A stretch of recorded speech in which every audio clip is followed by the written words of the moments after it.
Hey, hey, hey, we're the monkeys, and you know we're gonna monkey around. Had to start a little bit soon. The first round is getting posted. David is out, I believe, finding us a match. My name is TJ. David is gonna be my co-host tonight, the amazing David Bradbury, who put all this together. I'm David. Hi, David. It's great to see you. And the first round is just beginning, which means that do we have a match, a round one match? I guess I should have asked that. Nobody's sitting there yet. What? Nobody's sitting there yet. Okay, we may want to find one then.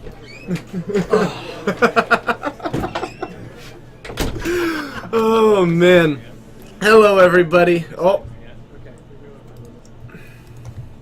Got that fixed. Thank you very much. And thank you all for joining us.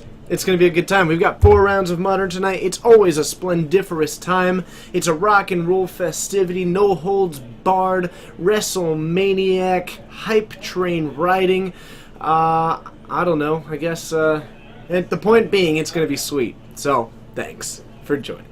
Man, it looks like there's about 20 of you already, and I can't tell you how much I appreciate it. If you haven't yet, always be sure to hit that follow button and join us for our 4 streams a week. Also, I've been on the fence about a particular thing lately, and I finally have the answer for it, which means that we are going to be providing you with a little bit of information that should be exciting for all of you. At least I'm fairly excited, and hopefully we're going to get a chance to talk with the amazing David Bradbury, who has done so much technical work here now. Okay. Nathan versus Josh. Do we know, are they on their usual decks? They are on Grixis. Both of them? They are both on Grixis. Although, I believe... Hello. Sorry, I had to rearrange stuff. Alright. That's a clip for that. So, what particular flavors are we on? I believe Josh is on Grixis Delver.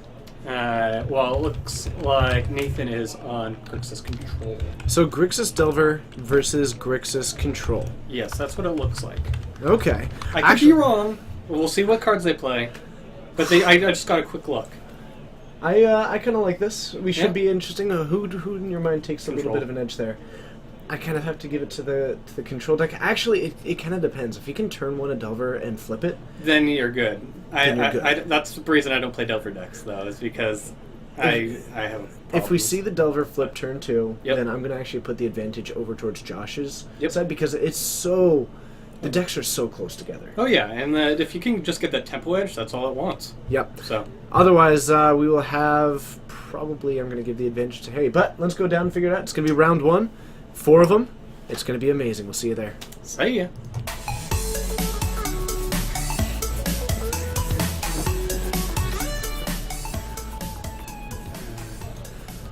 Alright, so we are getting ready for round 1. If you want to give him a quick thumbs up through the opening in the door. Oh, okay. Yeah. You guys are ready to go whenever. Or you can give him a bit more of an odd...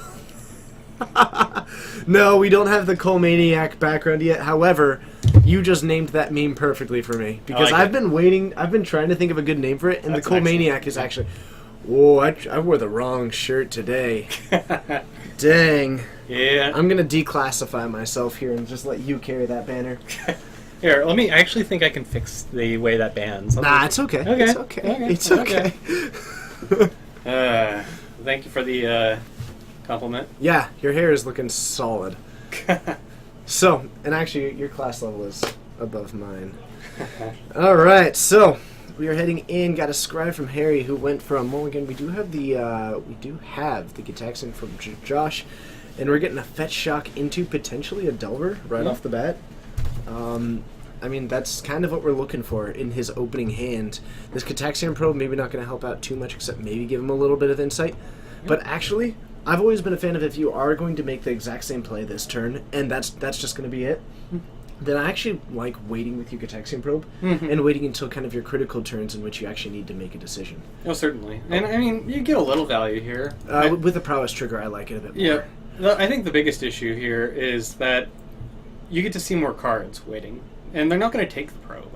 No, and we've got Double 2 Thoughtseize. and a Kolaghan's Command. I actually am going to give this one to Josh. Yeah, just Double based on that. Thoughtseize is too painful, and...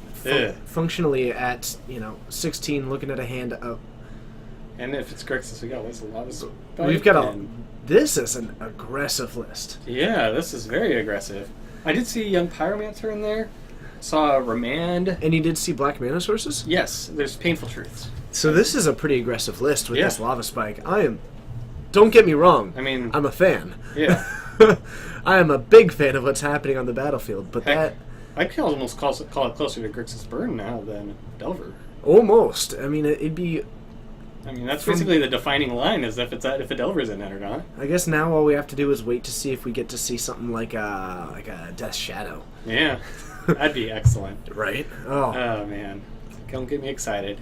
Hello there, Shipload and Retoid? Retoid. Okay, making sure I'm saying it. Oh, man. So, we take a Lightning Bolt with a Thoughtseize. Yeah, There's that's no definitely a Delver. real right choice there. Yeah, what do you do? I mean, you take the Bolt because it has the most modality, Yeah. but like, it's just, man. You're taking 2 damage to negate 3 damage. Right, so we're going to go down to 14 on Harry's side of the field. He's still, I mean, he's got a Thoughtseize available to him this next turn. He has a Mana Leak, but he's already in trouble to the board as it sits. It's not going to help against the Prowess triggers. He's theoretically taking 5 damage next turn. I mean, worst case scenario, taking 3 to go to 11 with a Thoughtseize and a Cold Guns command in hand. Yeah. He also has an oh, that's not even a Mana Leak. That's an Ancestral Vision. Oh, that's even worse. This game. If we had those little sliders to drag right now. He's got both. Oh, he's got both. Okay. I'm gonna retold. Thank you. Sorry, it looked like an eye. That is an eye. Yep. It just becomes. Yeah. It is retoid. Yeah. Yeah. Retoid. There we go. Yep. Hello. And hello to everybody else. Terethiel, Retoid, Tebin, Katsugad, Mercury, K Marky, Ship, Hoon, Joba Himbo. It is fantastic to see all of you, and I hope you go are having a good whatever it is. We got the flip. Never didn't have it. And there's more and more. I mean, yay, you managed to take the Lava Spike, but Yep. yeah, you prevented basically 1 damage, and you paid the mana for it. Yep. And then to get hit by this, we're down to 4. And do we know what the card in Josh's hand is? After we know this, if I were playing the game and I saw his hand, I think I would know it. Nice. Yep. And let's see here. And thank you, Mercury. I think that's a compliment. I think it is a compliment. Okay. As well. If I were on a Magic card, I'd like it. I would be a Grim Lavamancer, I think, or a Tibble. I think one of those two. Lord of Jund, it's good to see you. I'm not sure if I actually saw Peter. There might be Jund out there. Yeah, I didn't see Peter. So, maybe, but Peter's here a lot. So, if you not like Jund, Peter's your guy. If you're not like Jund? If you know what, if you're not like Jund, Peter's also your guy. Section, thanks so much for joining us. I actually don't recognize your name, so it's awesome having you, and I hope that you are having a good time.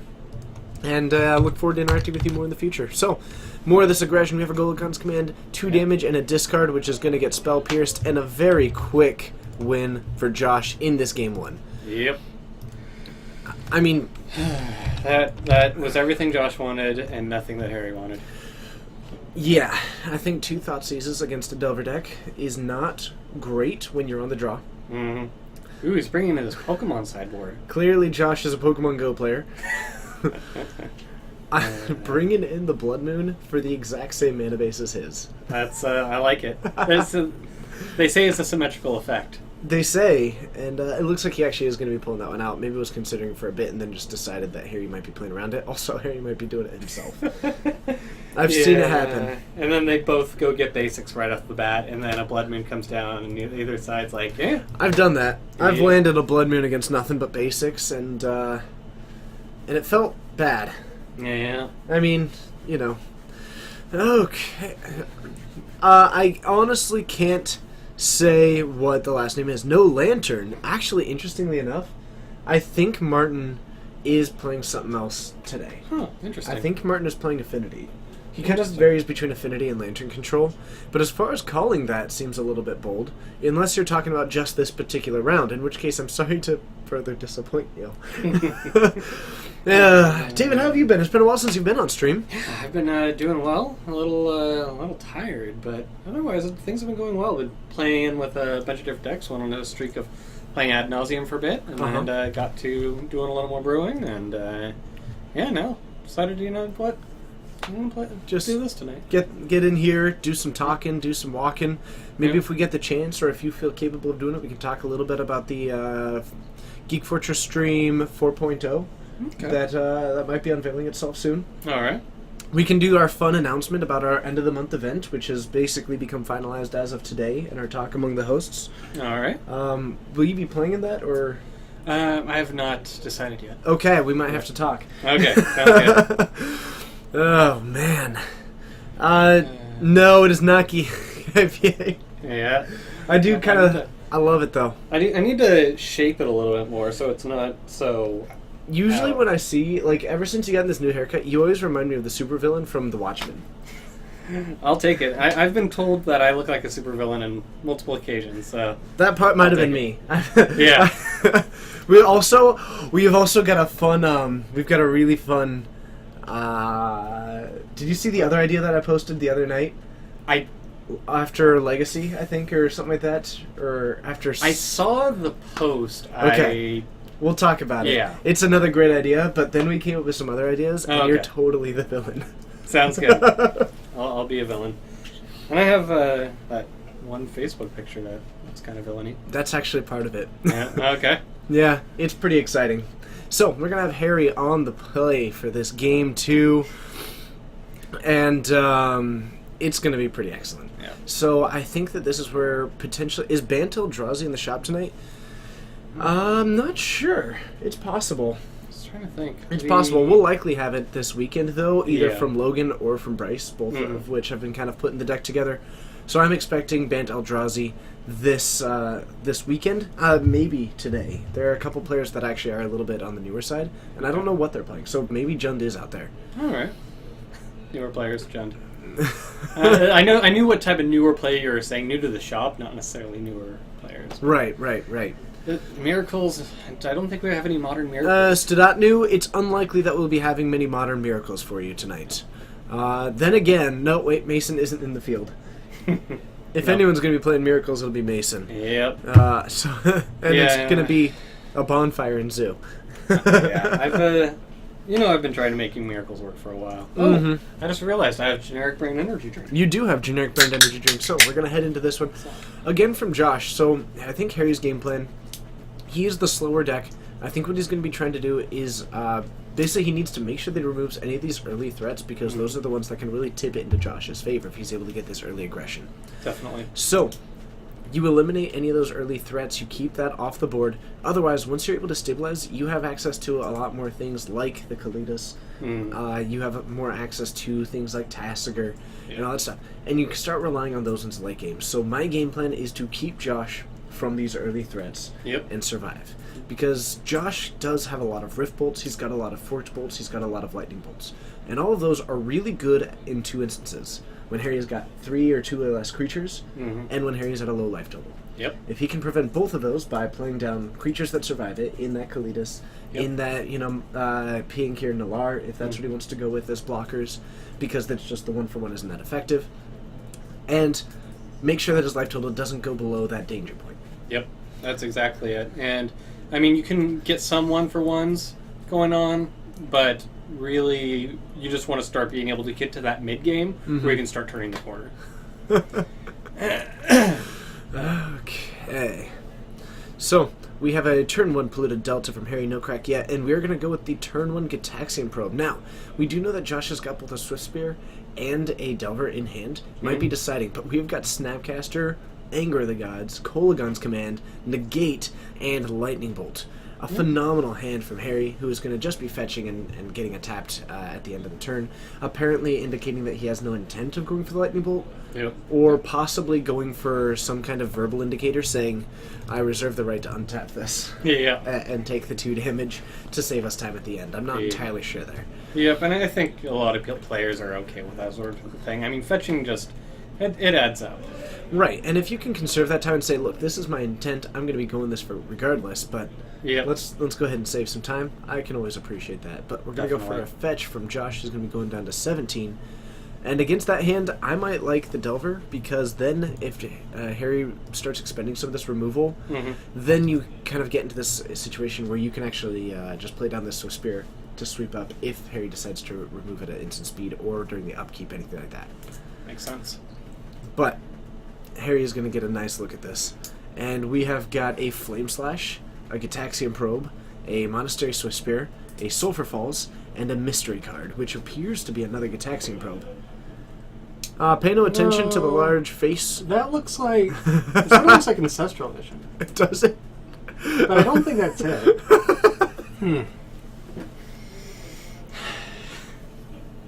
It's good to have you, David. I'm glad you enjoy me. Thanks. Okay, so still working on what I kind of like the Swift Spear here. The Flame Slash is a problem depending on the hand, but if you can deal with that later. You've got a negate in hand. You can kind of wait for that later. So depending on what that last card is, based on at least the ones that I'm fully aware of, I'd probably take the Swift Spear and just make sure that your removal is going to be relevant, because then your Kolagon's command can start rebuying creatures and having them discard cards. Yep. Or acting as removal to anything in this later game. Otherwise, you have a Lightning Bolt that can act as some form of reach. You've got a Snapcaster Mage. The only reason to really let him keep that Monastery Swift Spear is if you know that you're going to basically be going next turn into... Oh, and that's Delver. another Delver. Oh, okay. Okay, you got He's the going anchor. for a giant Anger. Yep. Yep. Makes sense. So, with there being two creatures, it means that Josh is pretty light. If you force him to play the creature game, Harry's got a lot of answers to that one. Next turn, we can see a Kolagon's command and a discard as a tool against this. Yep. Yeah, this is one of those narrow cases where taking the Gitaxian Probe is completely reasonable. Yeah. Yeah, I mean, generally, I'm not a huge fan of it. I mean, I don't, if they see information is valuable, but Keeps this Swift Spear from attacking really proactively, too. certainly. And I always love it, because if I see my opponent's hand, it's always key to make sure, does their Delver flip or does it not? Mm-hmm. Because now you have just guaranteed to yourself that what Josh drew was either a land or a creature, Yep. or, I mean, an enchantment maybe. But you're basically promising yourself there, and you're getting a lot of information off of that, just knowing exactly what he drew. Because right now what Josh wants is spells. As long as this Delver is unflipped, Harry is safe. Yep. Oh, we got a second Inquisition. And we have got the island in the hand. We've got, I mean, at this point, I might almost just take the... Flame Slash? You know, Swift I think Spear the makes haste on the sense. Swift Spear is probably the better Most choice. relevant, yeah. Depends on what is in Harry's hand. Because if he's got, like, a large creature that he wants to play out like next turn, but he's missing land drops now. So maybe just wants to make sure they can move this, keep up a Lightning Bolt for any creature that's needed, and he can untap and then deal with the creature as it comes up. Makes sense. Otherwise, Lava Spike, it's okay. You know, it means that Harry's functioning at 13, Yep. as long as that's in his hand. That's the biggest difference that we see right now. Yep. And I would assume that Harry... I don't know. If you're Harry, do you bring in Dispel? Against a deck that is running Lightning Bolts, Kolagon's command, you know, I would probably bring in some number of Dispel, especially if I'm intending on being the aggressor. Yeah. So yeah, I could see a really reasonable point for bringing in some number of Dispel. Okay. Alright. So we got the Bolt trading with the Delver. Pretty reasonable. 1 mana for 1 mana. We also know that it's a Lava Spike in Josh's hand, so you know that it's safe to go for it. And Josh gets another. I mean, we're probably just... The Yep. problem is that he can't lay down both of them. Yep. He has to force this Anger the Gods, Yep. which is instead going to run headlong into a Kolagon's command if Harry even wants to take that route. Force him to discard a card, and you're left with either a Flame Slash or a Delver. I like that play by Harry, but it doesn't Yep. look like he's going to be going for it. Yep. But I like the end step Kolagon's command. Oh, definitely.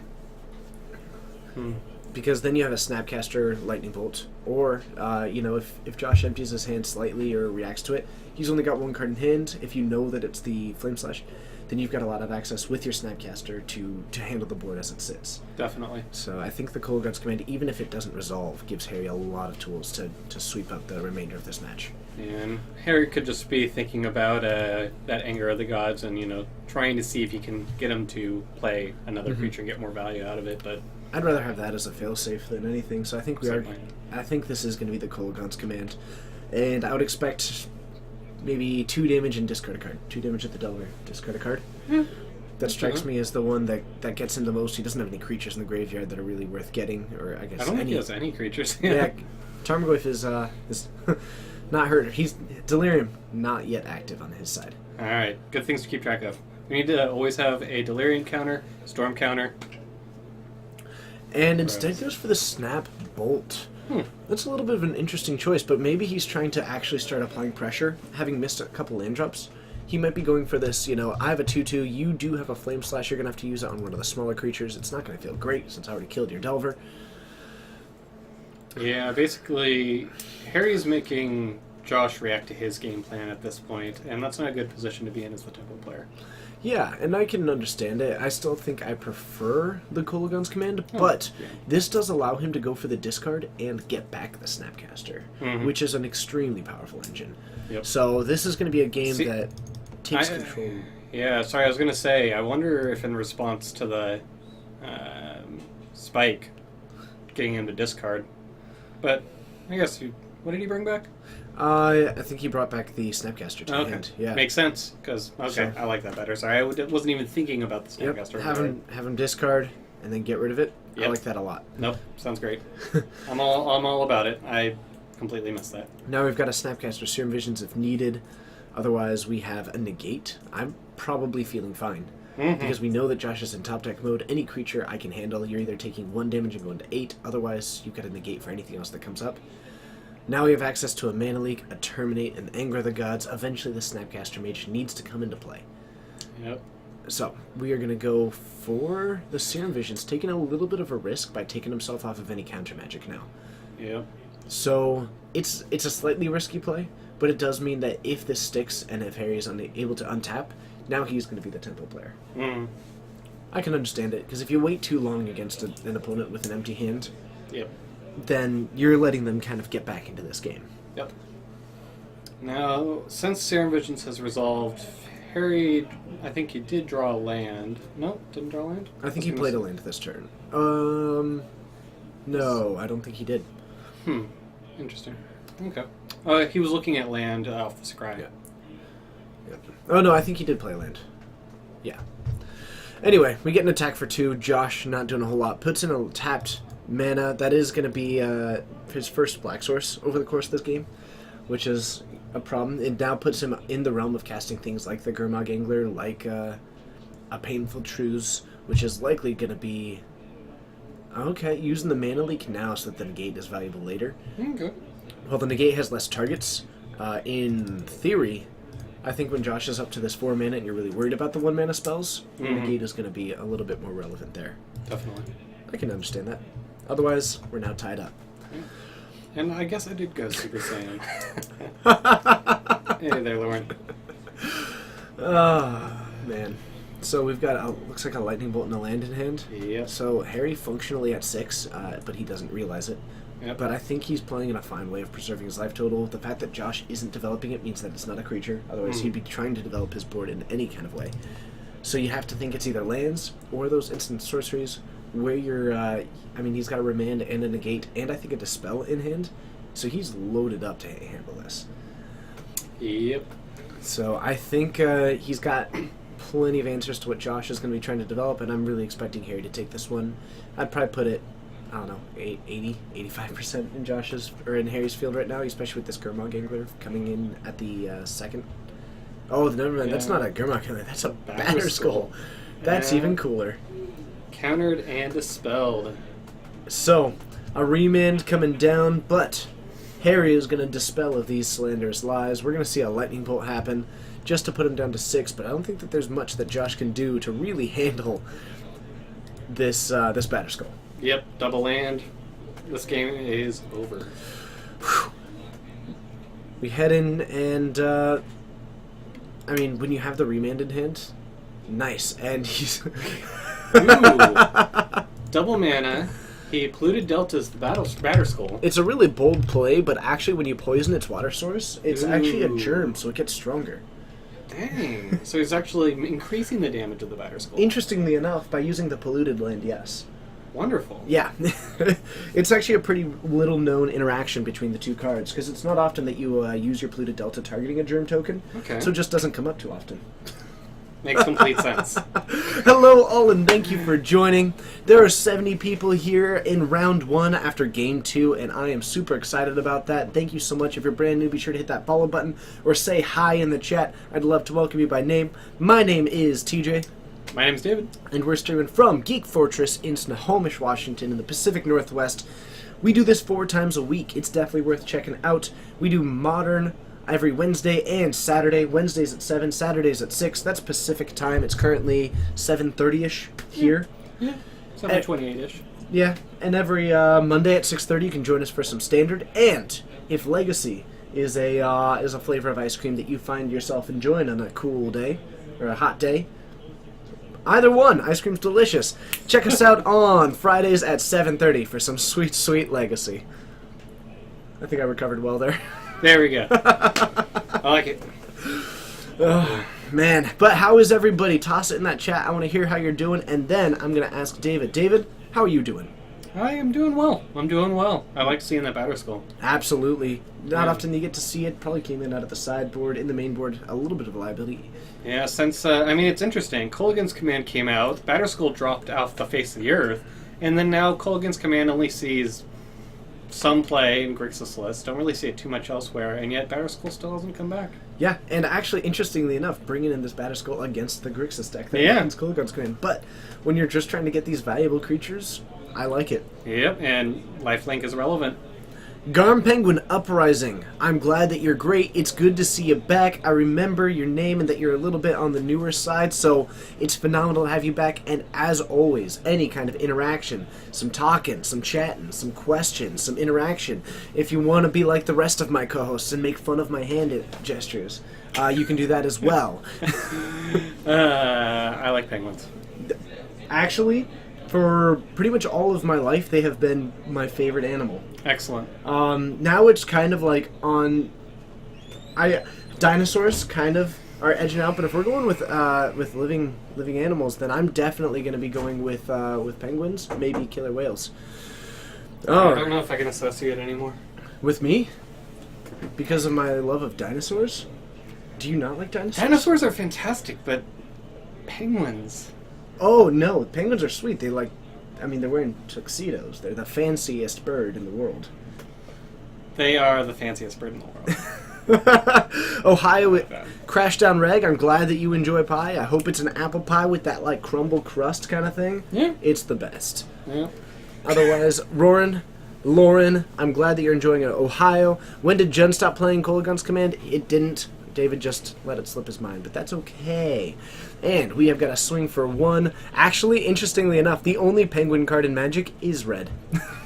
Yeah, and it's not even, it's not legal in any real format. That's because winning is not allowed in other formats. Uh, Jobo Himbo, I'm glad you're doing well. It's one list I've seen recently. I haven't seen... maybe I'm just looking at the wrong list, but I've seen them running far less Kolaghan's. I mean, they're not running the full 4, but they are running it. Absolutely, yeah. And I guess Jund is the biggest deck in the format right now. It's pretty close to it, yeah. Yeah. So, we've got a Polluted Delta joining the Steam Fence from Josh's side of the field. He did start off with a Monastery Swift Spirit, which is a great start. Both players also lining up their turns with some Serum Visions. Harry on his turn 1, Josh going for it on his turn 2 instead. So, we could bring it up. Absolutely we can. Wow, apparently I've It's got all caps caps. log on. Yeah. Oh! Oh, there we go. Enchant creature. And how do we flip it upside down? Can we rotate the browser? We can actually rotate the monitor. So, we've got a swing in for 3 with a second Monastery Swift Spirit and a Serum Vision. It never feels good to draw the second Swift Spirit off of your Serum Vision, so it didn't have the prowess trigger. Yeah, but hey, get that damage in there. If Harry does not have the removal, then Josh will be in a good position. Yeah, we do see a negate in Harry's hand. We're exiling an Ancestral Vision. Overall, I'm feeling pretty okay if I'm Josh at the moment. Harry going for 3 draw spells so far, but not interacting a whole lot, and also missing a black source. Yeah, I mean, double bolt here. Double bolt here presents 10 damage. Yeah. That's not bad. I'd take it. I would feel, and actually he might be a little bit more conservative here. We're just going to put him down to 7. Actually, was it more than 10 damage? It was more than 10 damage. That would have been 12 damage. Harry would have been at 2. Yeah. I actually probably would have liked that and put Harry to 2 because it cuts him off of almost the entirety of his mana base into turn 3. Yep. He needs a basic swamp if he's going to go for any of his mana base. Put himself down to 1, puts him in a position to die to any amount of removal or creature that you draw. Basic swamp. I think I would have... okay, sure. Yeah. Sure, but that actually keeps him off of this Anger the Gods. So Harry missed a suspend trigger, it looks like, and changelings, unfortunately, are not penguins. Changelings are not. There has Nope. been no penguin creature type. Yep. Okay, so we have a Terminate going, but it gets hit by the Spell Snare, and that might be actually enough to... I mean, putting him down to 3 here is going to be pretty key. Josh played a pretty conservative game plan, but I still think that I would have preferred Harry to be sitting at 1 right now, and... I mean, he has to have an answer to these Monastery Swift Spears in addition to anything else that he does. Yep. I mean, he's in bolt range. He's going to So- need to dodge a lot of direct damage, even if he has like an Anger, Yeah. which he can't play right now because he doesn't have double red. Right, and we have a Kolagon's Command dealing 2 damage. It's going to get remanded, and technically that's a game. Harry isn't dead just yet, only because he doesn't have another way to enable this prowess in hand. Yeah, It's going to be, does Josh draw an instant or sorcery? The question mark. that is the question mark. Or another Swift Spear, you know? Another Suspir is fine. Personally, I'd like him to draw into a counterspell, because that might be like the best instant or sorcery to draw. Yeah. You could draw a Polluted Delta and make one of his creatures bigger. Yeah, especially without the germ token on the battlefield to really Yep. grow that. Ignore us. And we get the Serum Visions for the kill. Yeah. So- And it had Anger, just no double red. We have and actually, yeah, that was pretty solid. So we are gonna head back up to the booth. I believe David here is gonna be an amazing hero of mine and take a look to see if he can find us another feature match. All right. I'm gonna talk at you and announce the fun thing that we're doing at the end of the month. Sounds good. It's gonna be fun. I'll see you up there.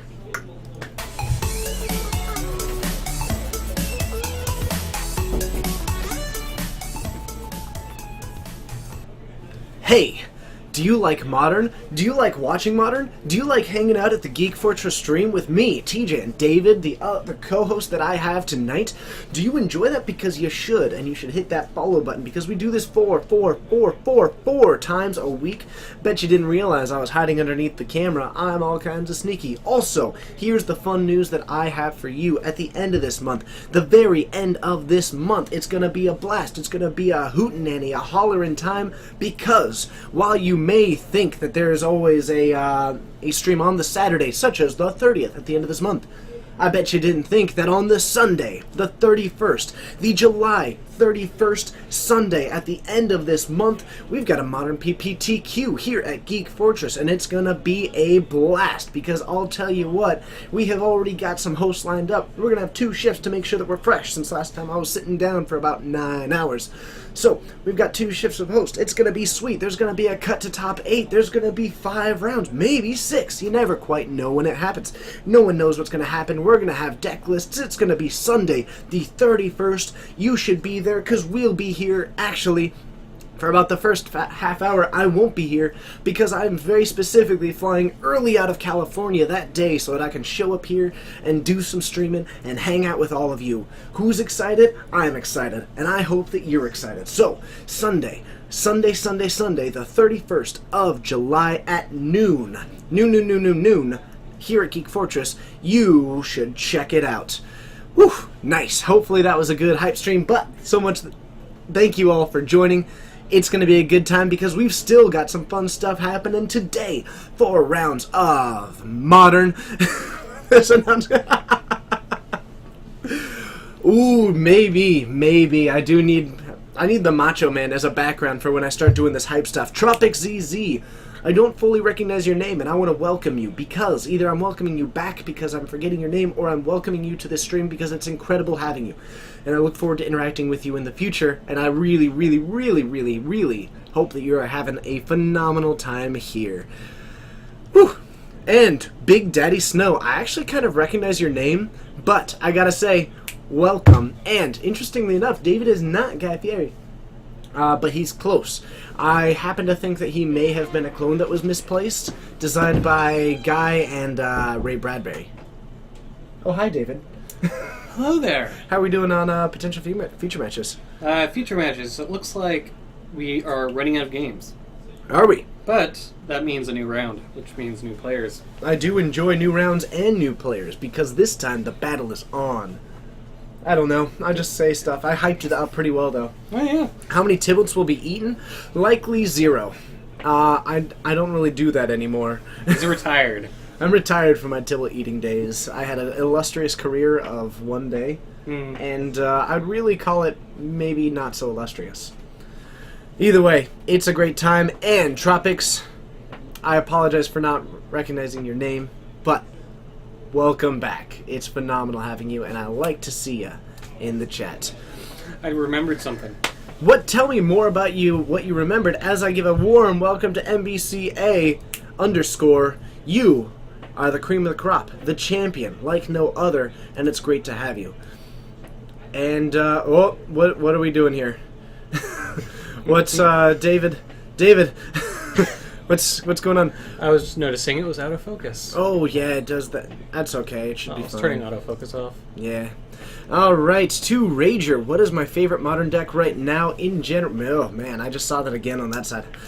But, what is my favorite modern deck right now? My favorite is usually Burn. I'm a big Burn advocate. I like the red decks. I like the things and the stuff and the lightning bolts. For Infinity? Burnfinity is always a good one. I also like Affinity. So I'm going to go with Burn, but how about you? Let's see, what format are we talking? Let's go with Modern. They ask Modern. What's your Modern? favorite Modern deck right now? Let's see here. Well, I've really enjoyed Ad Nauseam recently. That's been a fun one. That's a really sweet deck. Yep. Let's see here. Like, I would say that that's probably my current pet deck. I do really enjoy Grixis Control. Both the regular control versions and the more delve-focused variant. Yeah. And I've been looking at a few Sultai lists recently that have been capturing my eye. And I think I'm going to want to give that a little bit of a go. Nice, nice. Any Jund players in the field? You know, I'm actually not sure if we do today. Peter isn't out there. It's possible that one of the newer players to the store out there is playing Jund, but I couldn't confirm that for you. Akinmage, first of all, welcome to Magic the Gathering. I hope that you're having a good time. Thank you so much for stopping by and having some fun with us. Depends on what you're looking at doing, as far as format or what you want to do, so we can help out with a little bit more information. Garm Penguin Uprising, what style do you like? I tend to really excel at aggro decks more than other types. I'm a combo player. You are a combo player, absolutely.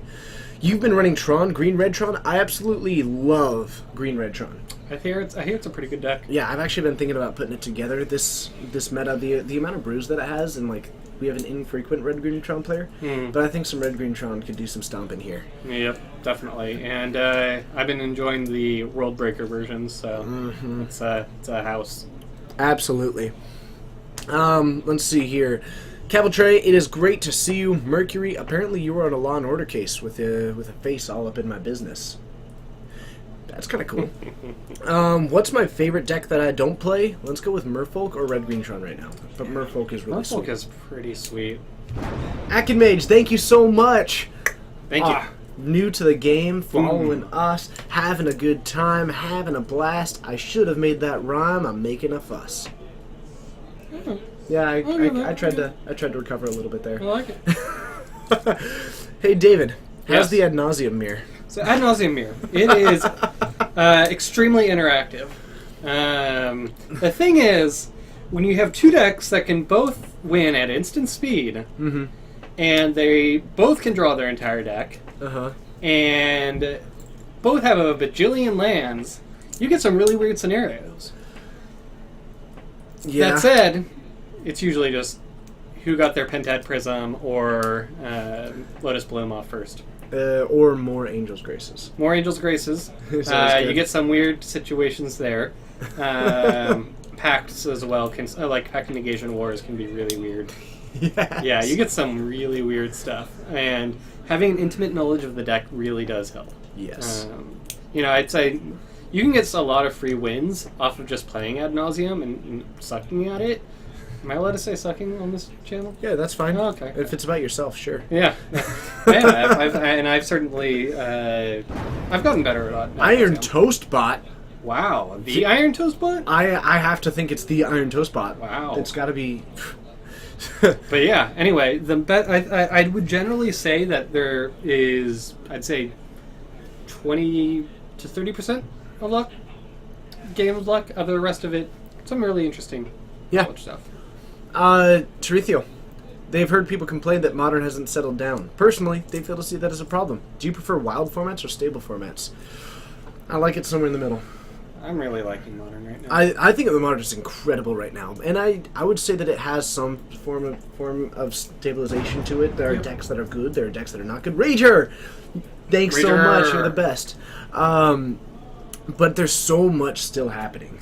The thing is, even once a format is stable, the meta can still change, which is really an interesting thing that I like about Modern. Right now, Jund and Infect are kind of on the higher side of things, but as you see other people adapt to those being on top, other decks will try and counteract that. You get this kind of and thing whoop, like you got that. a wave. Yeah. All right. Let's see here. Popper's a sweet format. We're working on getting that bigger here at the store. Brisket and Akinmage. For your first deck, I'd recommend either something put together like a deck made out of what you have, like just trying things out. But actually, I might almost just say start drafting. Yep. Drafting might be a good direction to go with. Maybe try, if you can, focus maybe more on just a green-based deck. A lot of Green or just red. solid creatures. Green or Get red. some or red not. yep, They're the two simplest to like start off with, definitely. all things considered. What's your favorite card from Eldritch Moon? I'm gonna go with. I'm actually gonna go with the Hanweir Garrison I like or it. Battlements. Yeah, the Battlements. the Yeah. bulk. I knew what you were talking Yeah, about. I'm gonna go with Hanweir. Sorry, we got a bunch of questions to fly Yeah. through, so we got to speed round it. Okay, so I'm gonna just You spent go too much time Gisela. on- Okay, Brazella, sorry. Brazella, very cool. Let's see here. The one and only, like the channel, looking to get Magic more with friends. Thanks! We do this 4 times a week. It's always going to be a blast, and feel free to bring your friends. We'll tell them that that they're not as cool as the Iron Toaster Bot, They're not. if we can actually easily identify them. And then we'll apologize and tell them that they're also cool. Yeah. Oh, man. Let's see here. How do we feel about Bedlam Reveler? I have no idea how to evaluate that card, actually, and I haven't done any testing with it. Can we bring that? Is it on That's Gather the yet? one that gets. It's the one that costs less for each instant or sorcery in your graveyard, but doesn't require you to delve. Gotcha. And it's the 3/4 with prowess, and when it enters, you discard a card and draw 3. And it costs like 8, but it can be red if you have 6 instants or sorceries. I think that can find a deck. I think it's something that will be tried out and then burn out a few weeks into Modern. Mm-hmm. That's my gut instinct on it. Mm-hmm. But it's interesting. Let's see. Oh, my first deck was actually a commander deck.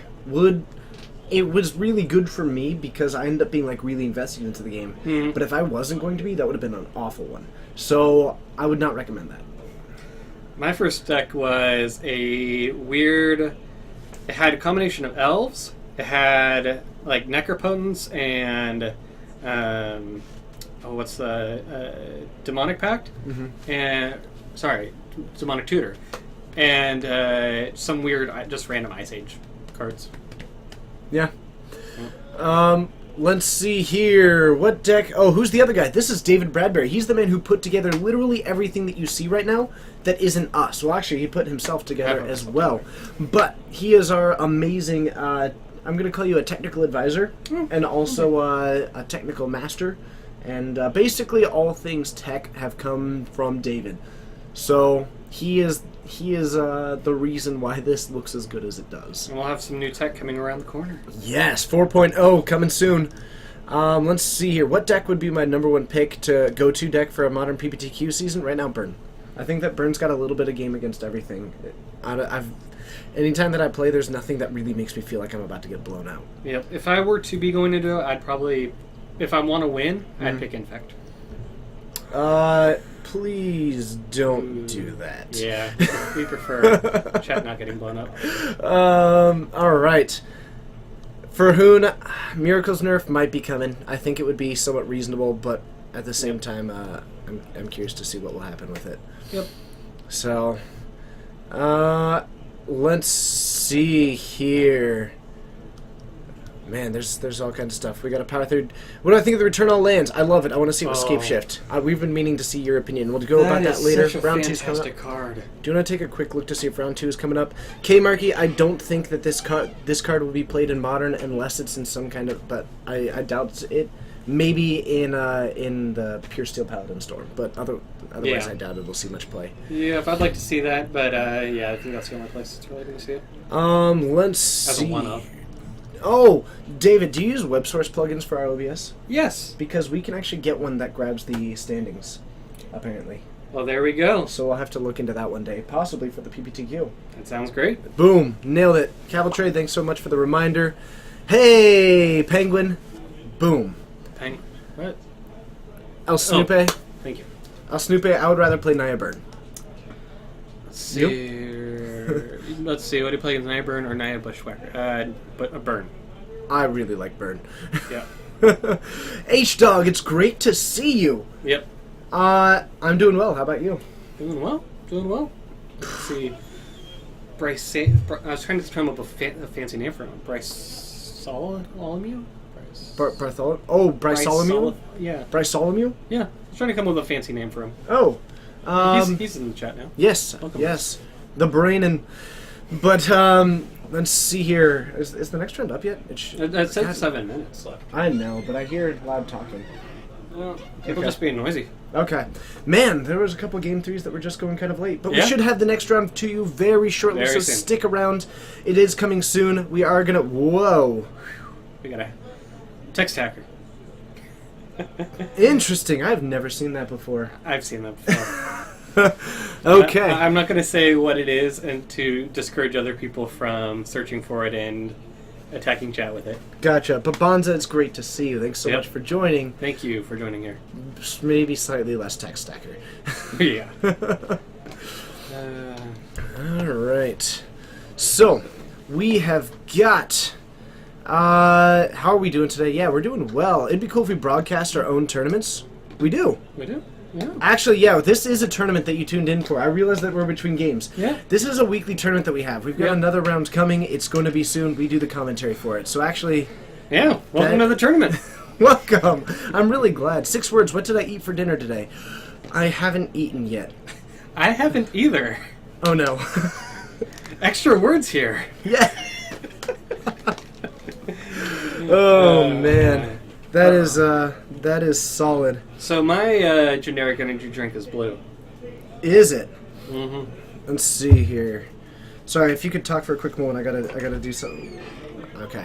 What font and font size do we use on the overlay? So, size depends on what we're streaming. I can move out of frame. We're currently running at 720p, bandwidth concerns and all that stuff. But it's mostly like 28. I think it's a font called NEBI or something like that. Yeah, it's something. How many people tonight? Hey, look, there is Peter. How many people? I actually don't know how many we have tonight. It we looks can find out. I thought we had at least 20. Okay. Bebas Nueva regular is what we have got. Yep. I was thinking of a different font. Why don't I eat dinner? Mostly because I didn't have time to. Yeah, I ran out of time. I'll go grab us or order us a pizza at some point. Ooh, that sounds Yep. fun.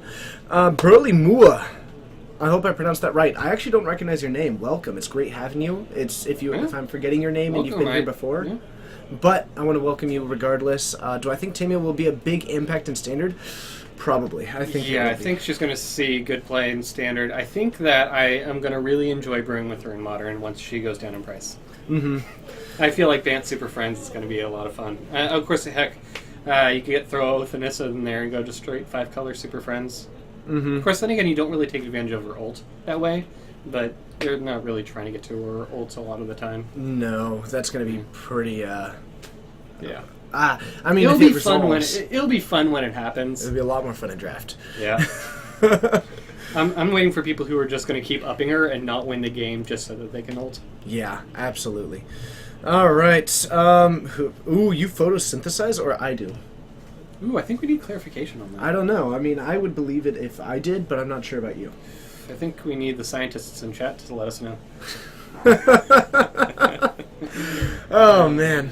So, I do think that it is going to be a fairly big card in Standard. Since when did Guy Fieri... This is David Bradbury. He's the man who put all this together. Well, Also, I'm the hammer. Yeah, and we actually... Nice. We need... Hold on. Hold on. I can do this. Now you're Guy Fieri. Now we've got the backwards sunglasses to really... Oh, I photosynthesize. Oh, okay. Cool. Cool. Oh, man. So... yeah, we're doing well. We're going to move forward, and we should have the next round coming up very, very, very, I'll very, take a very, step very out, see what's going on. soon. Grixis played Grixis. Yes. To Pat Lieneman. Pat Lieneman? I think. Hopefully I pronounced that right. But, yeah, we did have Grixis versus Grixis. Grixis won. It was the Delver against Control, and the Delver one ended up taking it. Which one is worse? WebMD or Twitch chat? I will say that our Twitch chat has been absolutely incredible, so I have no complaints about it, and that's kind of my thought there. Alright, so that's at least my thoughts. Okay, so do I think a home pro is okay to do in Modern? Yes! Yes, it is. As far as a really large tournament, it can get a little bit iffier, but for just going to your local store, absolutely a homebrew is okay. We have lots of them here. I'm sure we'll get one of them on stream. And I'm almost positive we'll have one of them. We tend to have a good amount of them here, and it's always cool. It's just, you gotta have a reason for doing it. Alright. Thank you so much to Pat Lieneman. If it gets bad, correct me, please. Blind Rocket, it's great seeing you. Nutterson, thank you so much. I really appreciate that. Same to Donkey. I haven't seen your name before. I apologize, because I feel like I would have freaked out more, but maybe I'm forgetting it, and I've just been forgetful lately. But Donkey, thank you so much for joining us. That's so great. I absolutely love it. K Markey, absolutely. Coleman playing Warped World is such a his Warped World deck is beautiful. Otherwise, hey, to Veni Vidi Vici 101, it is great to see you. Thank you so much for joining us and having a great time. Man, you are loading up. Tell us about our round 2. All right, we got Ryan versus Coleman. Ryan versus. Yeah. Before we got this, Cole, we were like, so what happens if you play against Ryan? He's like, then I lose, and we move forward. So we've got, who's on which side? Okay, Coleman is wall side. Okay, so we're going to have Mono Blue Tron versus against, actually, this is going to be one of those homebrews that we were just talking about. Mm. I'm calling it Birdemic. Yeah, I can dig it. It's, because, first of all, that movie is a national treasure. And secondly, because it's got a lot of flyers, but this deck is a little bit ridiculous. So it's running a lot of the ETBs. It's running the Aven that with fading, and when it enters or leaves gains you 2 life. It's mainboarding 4 Lone Missionaries. It's raining Ghost or the Flicker effect. It's maining Restoration Angels, and it's just going to be doing a lot of flickering, a lot of flying with some birds, and getting really incremental value over time with things like Revelark. It's going to be pretty weird, but pretty awesome. I like it. Oh, man. And King Maestrin, do it. That's how you get better at brewing. I mean, that's actually kind of true. We should head on down. Diners, Drive-Ins, and Drafts. Love it. Techno Hippo, it's great to see you. We're heading into round 2. And... man, he is the tech guy. Alright, let's head on down. It's round 2. Birdemic versus Mono Blue Tron. I'm really excited about this one. It'll be fun.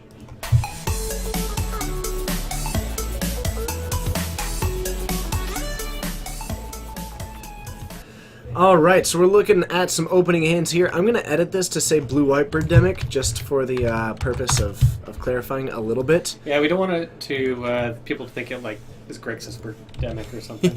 Exactly. Veni Vidi Vici. Thanks so much for Okay, so we've got a tournament, and we've got an expedition mat getting cracked by Ryan, doing a great job of making sure that he has access to this blue mana, because right now that's not his priority. He has to have one of the Tron lands in hand, otherwise he would not be going for the tower. Agreed. He has to have the other one in hand. That is not good news for Coleman, and I guarantee you that he knows it too. Yep. Coleman dislikes playing against Tron enough that doesn't surprise me. And actually, I'm a little bit surprised that he played down this one as opposed to the other one this turn. Yep. I think he was trying to keep hidden information, Yep. but I don't think it was necessary. I think he signaled it really well. Yep. I would agree with that. Mm-hmm. Could just be playing us all and not actually have it. K-Markey, he's got some strong beard game right now. It is crisp. We'll take So it. Coleman, unfortunately having some trouble with land drops, doesn't have any white mana. Coleman keeping a pretty iffy game one hand. Is that what I think it is? Is that the Epiphany at the Drown Yard? Are you okay there? That's totally an Epiphany at the that's Drown Yard. Epiphany. So, Epiphany at the Drown Yard, we're for 7. This is not going well for Coleman. Hey there, Backno. I think we're setting up 2 piles. Oh, man. So he is going to get one of these. How do you get it for 8? Let's see, 1, 2, 3, 4, 5. It should be 7, yeah? Yeah. Hey, Epiphany should be for 7, right? +1. +1? Is it plus oh, one? Oh, yeah, X +1. Groovy. Man. Oh, man. Oh, jeez. Ooh. Never mind. We just didn't read the card. Who needs to Classic. read cards? Who knows? So an Oblivion Stone coming down. Another just house of a card. Now, we can see in Coleman's hand a little bit. Oh, yeah, I know. It says it on the card. Yeah, we're miserable. Can someone give us a boom? You can see Revelarks in Coleman's hand.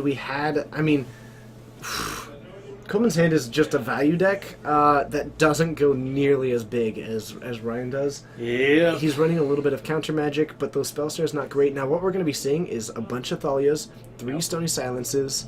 We're going to see 2 Aven Mind Sensors coming in, and 3 Thalias. Storm counter, what deck is Coleman playing? This is a blue-white homebrew, thank you very much to Cavaltray. This is a blue-white homebrew that I'm calling Birdemic, but it's kind of this enter the battlefield life gain deck that isn't directly focused on gaining life, more just incrementally gaining that life to prevent losing, while getting in with some of these flyers and outvaluing with things like Revelark and Restoration Angel to kind of grind into the late game. To Pat Lieneman, I don't think that we have any eggs, unfortunately. Yeah. But Did not see any. I do love seeing Mono Blue Tron operate. That Right. was a really solid showing, and I don't think that it particularly mattered how he sequenced his lands. I think the only tiny point that I have from Ryan's was I think accepting how widely you signaled it, especially against Coleman, who is a very adept modern player, a very known modern player, and very much is aware of how Tron decks operate, only because of how much he... If you haven't seen, slowly crashing in the chat, that's Coleman. And you may have seen that he is not a big fan of Tron. Yeah. It's pretty funny, actually. Storm Counter, thank you so much for the follow. I greatly appreciate it. Does it run Judges Familiar? I believe so. Storm is a possibility, but doubtful. Any Scred, it's occasionally possible. We have something close, like we have the blue-white, or the red-white Pyrohemia, which is close to it, but not quite. I wouldn't expect any Scred at the moment. You know what I'll do? I'll just do a quick walk around the room. You'll just do a quick walk around the room? Yeah. Do it. All right. The Paris Commune. It's great to see you. Thank you so much for joining us. You know, it's amazing how many of that joke has been made. I think we're at like a storm count of 5 Guy Fieri counters. Oh man. So he's gonna take a quick look. Man. So eggs, maybe, but somewhat unlikely. We tend to have a little bit of bruise, some fringe, some tier 2, a good amount of tier 1. It kind of varies pretty solidly within that. I can't say for certain if we have any of those, because at the end of the day, we are a local stream doing some local things, and it's hard to just have the player density to get every deck represented, but we do like to have as many as we can. Linkbot, it's great to see you, and to everybody, to every single one of you, to all 115-ish of you, I want to very genuinely say thank you so much for joining us. and giving us your time, and we really appreciate the continued support from all of you. It means a lot. Hoon, you're not going to be going to Portland? Oh, man. I honestly don't know what the timeline is, but Hoon seems to be offering us pizza. Oh, I mean, I'd eat pizza. I never say no to pizza. Yeah. I'm not really sure if we need a couple, though. I'd be fine with one. Yeah.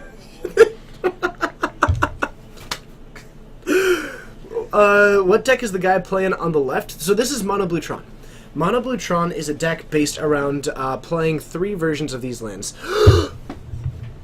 To Escod, well, thanks so much for joining us, even though your battery is charging. But for Mono Blue Tron, what we have is... Let's go with Power Plant here. Yeah. It uses 3 lands. Man, that is like the worst Yeah, I was one I've gonna chosen. But Mishra, or Misha, 64. Yeah, I was gonna say Mishra. Right? Misha 64, thanks so much for the follow. It uses these 3 lands, in which what you're able to do is get all 3 of them assembled, and they start tapping for 7 mana collectively. Yep. You start going above the top. This one is actually a control deck that basically eventually it gets that to just push themselves into the late game, and otherwise will be basically a mono blue control deck. Did Doro join? Hey, Doro. Doro, it's great to see you. What's your favorite city, David? His favorite city? Yep. Why is it Flavortown? We've got a island into the power plant from Ryan. Now Coleman with 3 lands going for an evoked Mole Drifter here. You should bring that up. We should bring that up. Evoke such a odd ability. Yep. So, Mole Drifter paying the 3 mana, which basically turns it into a divination on a creature. Which is not bad. Yeah. Not bad. I hear stapling good cards onto creatures is good. Uh-huh. And we got a Condescend. Interestingly enough, when we were playtesting that against Burn, it didn't make him take 2 off of my Eidolon. It was the most frustrating thing. Yep. It is 5 mana. Yep. So, Coleman with 3 mana just seems to be passing it back to Ryan, who's got these 2 islands assembled, draws into another power plant, so that's not going to be quite what he's looking for. And I want to note, serious heads-up play by Ryan there for the Condescend on the Mole Drifter. Mm-hmm. Because you are casting a creature. It's not an activated ability. Yep. And that is something that I have seen happen before. I also like that Ryan didn't play out the Solemn Simulacrum that he has in hand. Playing cautiously, playing slowly, and this could be bad. Actually, it's not. Yeah, It depends on the hand. I think that as it currently sits, his hand is fine. He's got a he's got Platinum Angel and Platinum an Angel. Ugin in hand. Yeah. And he's not going to be getting Natural Tron anytime soon. He's at 5 mana. So, I mean, that's 2 off Platinum. Yes. And the interesting thing is that we know that he has 1 other land in hand. Yeah. And the interesting thing is that you can't really rely on this, and this is kind of falls in the same line as Blood Moon against Tron decks, which is when you play it, you can't just play Blood Moon against them. You have to have a good Blood Moon. Yep. David L. Byer, it is great to see you. No relation, but welcome, David. Based on first name. Exactly. Surprising there. Yeah. But David L. Byer, it's actually great to see you. Thank you so much for joining us. Yep. I'm almost positive. Hold on. I'm going to do a quick little bit of research for myself. Some research. Yeah, some quick little research. All right, Solemn hits the field. His sad face swoons at us all. Yeah, and this Aven Mind Sensor along with it are interesting in that it doesn't actually, it's a little bit redundant since they're both actually hitting the same thing. Guy Montex, thanks so much for hitting the follow button. Okay. So, we have got a little bit of a clock presented, at least for Coleman, in this 2-1 flyer, being Aven Mind Sensor. And Ryan assembles Tron. Dang it! He has some manas. That seems okay. That's, So, an Aven Mind Sensor out on the battlefield, but we have a Solemn Simulacrum coming down for just 2 lands. He does have the ability to spend 6 of this mana. He's got a massive Condescend in hand that can actually go toe-to-toe with Coleman's huge mana base right now. Oh, man. Love it. Akin Mage, what else do we stream? We stream Standard every Monday at 6:30 Pacific Time. Modern every Wednesday at 7 and every Saturday at 6, and Legacy every Friday at 7:30. Yep. Yes. And we'll start streaming Pokemon Go tomorrow, right? No? No? Oh, okay. Oh, and on the 31st, this Sunday, Sunday! you can join us for the Modern PPTQ, which we've actually got shifts for commentators and things like that. I think I'm going to be coming in for the back half to do like the later rounds and then the cut to top 8. It's There we going to go. be sweet. So, we have got a lot of mana assembled. We do have an Ugin. I mean, Yeah. and Coleman loses? Yeah, I mean, not Coleman. Ugin sometimes just says, I win the game. Yeah. Good luck. Yeah, it's going to be pretty good. If you guys are excited about this Modern PPTQ, be sure to ask about it because I'm happy to talk about it as much as needed. I'm extremely excited about it. It's going to be a good time, and we're going to keep letting you know until it happens.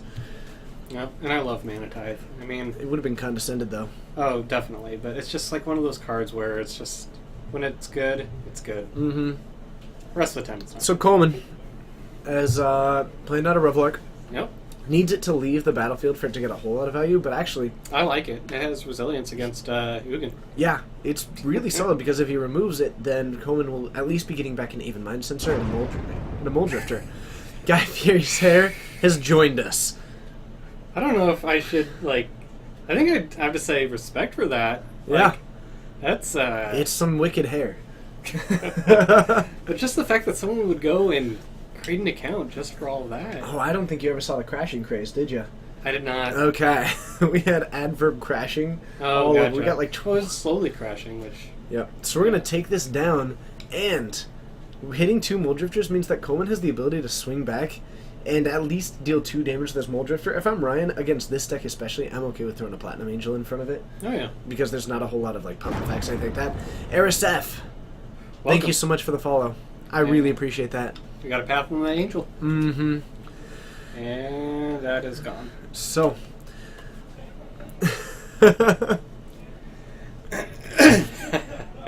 we have... And we've got to dispel a path, so we're going to be... a path takes down the Platinum Angel. Ryan attempts to counter it, but Coleman dispelling the counter spell. When are we going to get the Donaldson Bros matchup again? Last time it was during Eldrazi Winter when Bryce is on... My Eldrazi deck. we can probably get another mirror match, a Donaldson match one. Yeah. Does this... Not tonight, though. Teague does have a spot mainboard in any deck. I've occasionally seen it in Hate Hate Bears. Bears is the only place I've seen it. It's not super often, though. Even then, it's usually sideboarding. Mm-hmm. So, we've got a little bit of Well, we got a Crucible. interesting choice. I think he's just playing that because he had He has spare it. mana in hand, Yeah. and I it's mean- in his hand. When you have, thousands and thousands of mana. Value! And this Ugin is going down. Coleman is fighting through an Ugin Man. incredibly well. Yeah, this is... I mean, to be fair, not many cards can go through Ugin well, and Revelark is one of those cards that can just get you back against that. Yeah. So actually, I am digging this. Coleman might be fighting back, Man. swinging 2 of these Mold Drifters at the Ugin, and then a Restoration Angel at Ryan to knock him down to 15. I mean, heck, if I'm Coleman, I almost just go all of them at Ugin. Oh, that way Ryan can't play a single bounce spell. Something like I that. was thinking a bounce spell or something. Yeah, a repeal, something like that, doesn't Yep. become an answer. Yep. That's a good point. So, we're going to take down this Ugin, and if Ryan doesn't get into another threat, then he's actually in trouble. Yeah. Oh, man, this is going to be sweet. Sadistic, it is great to see you. Yes, you always bolt the bird. Well, Oh, always. almost always bolt the bird. So, Stony Silence attempting to come down, but Ryan has got a spell snare, but now he's in top deck mode. Yeah. How often do you get to see that? And it's Path. Just, Ooh. oh man, the highs and the lows. That's the reason Wormcoil does not see more play. That right there. Man. And I love Wormcoil Engine. Coleman is answering this Mono Blue Tron deck exceptionally well. Yep. So that we've got actually a pretty solid game happening here. And we're just going to swing for 7. This is not quite a 2-turn clock, but if Coleman can find any kind of way to assemble just a little bit more pressure, he's going to find spot another Restoration Angel in hand, something to that effect. He's going to be fine. Keep in mind, actually, Coleman possibly missing out an opportunity here. Ryan does only have the tower. Yep. he can totally cut him off. He could have take him from theoretically- 100. Yeah, take him off 100 mana and get him down to 10. Yeah. Alright. I don't know what islands those are. I think Mirage, based on just whatever. It looks like Mirage's art style. And there is the Akondisen going to take it down. As a quick note, Birdman plays fast. I actually love watching Yep. Coleman play. Coleman is a fast player. And I Coleman love it. is an exceptionally fast player. Yep. So we've got Oops. a big as long as old he's not swing looking for... at his opponent's cards. And we've got an opponent at 1.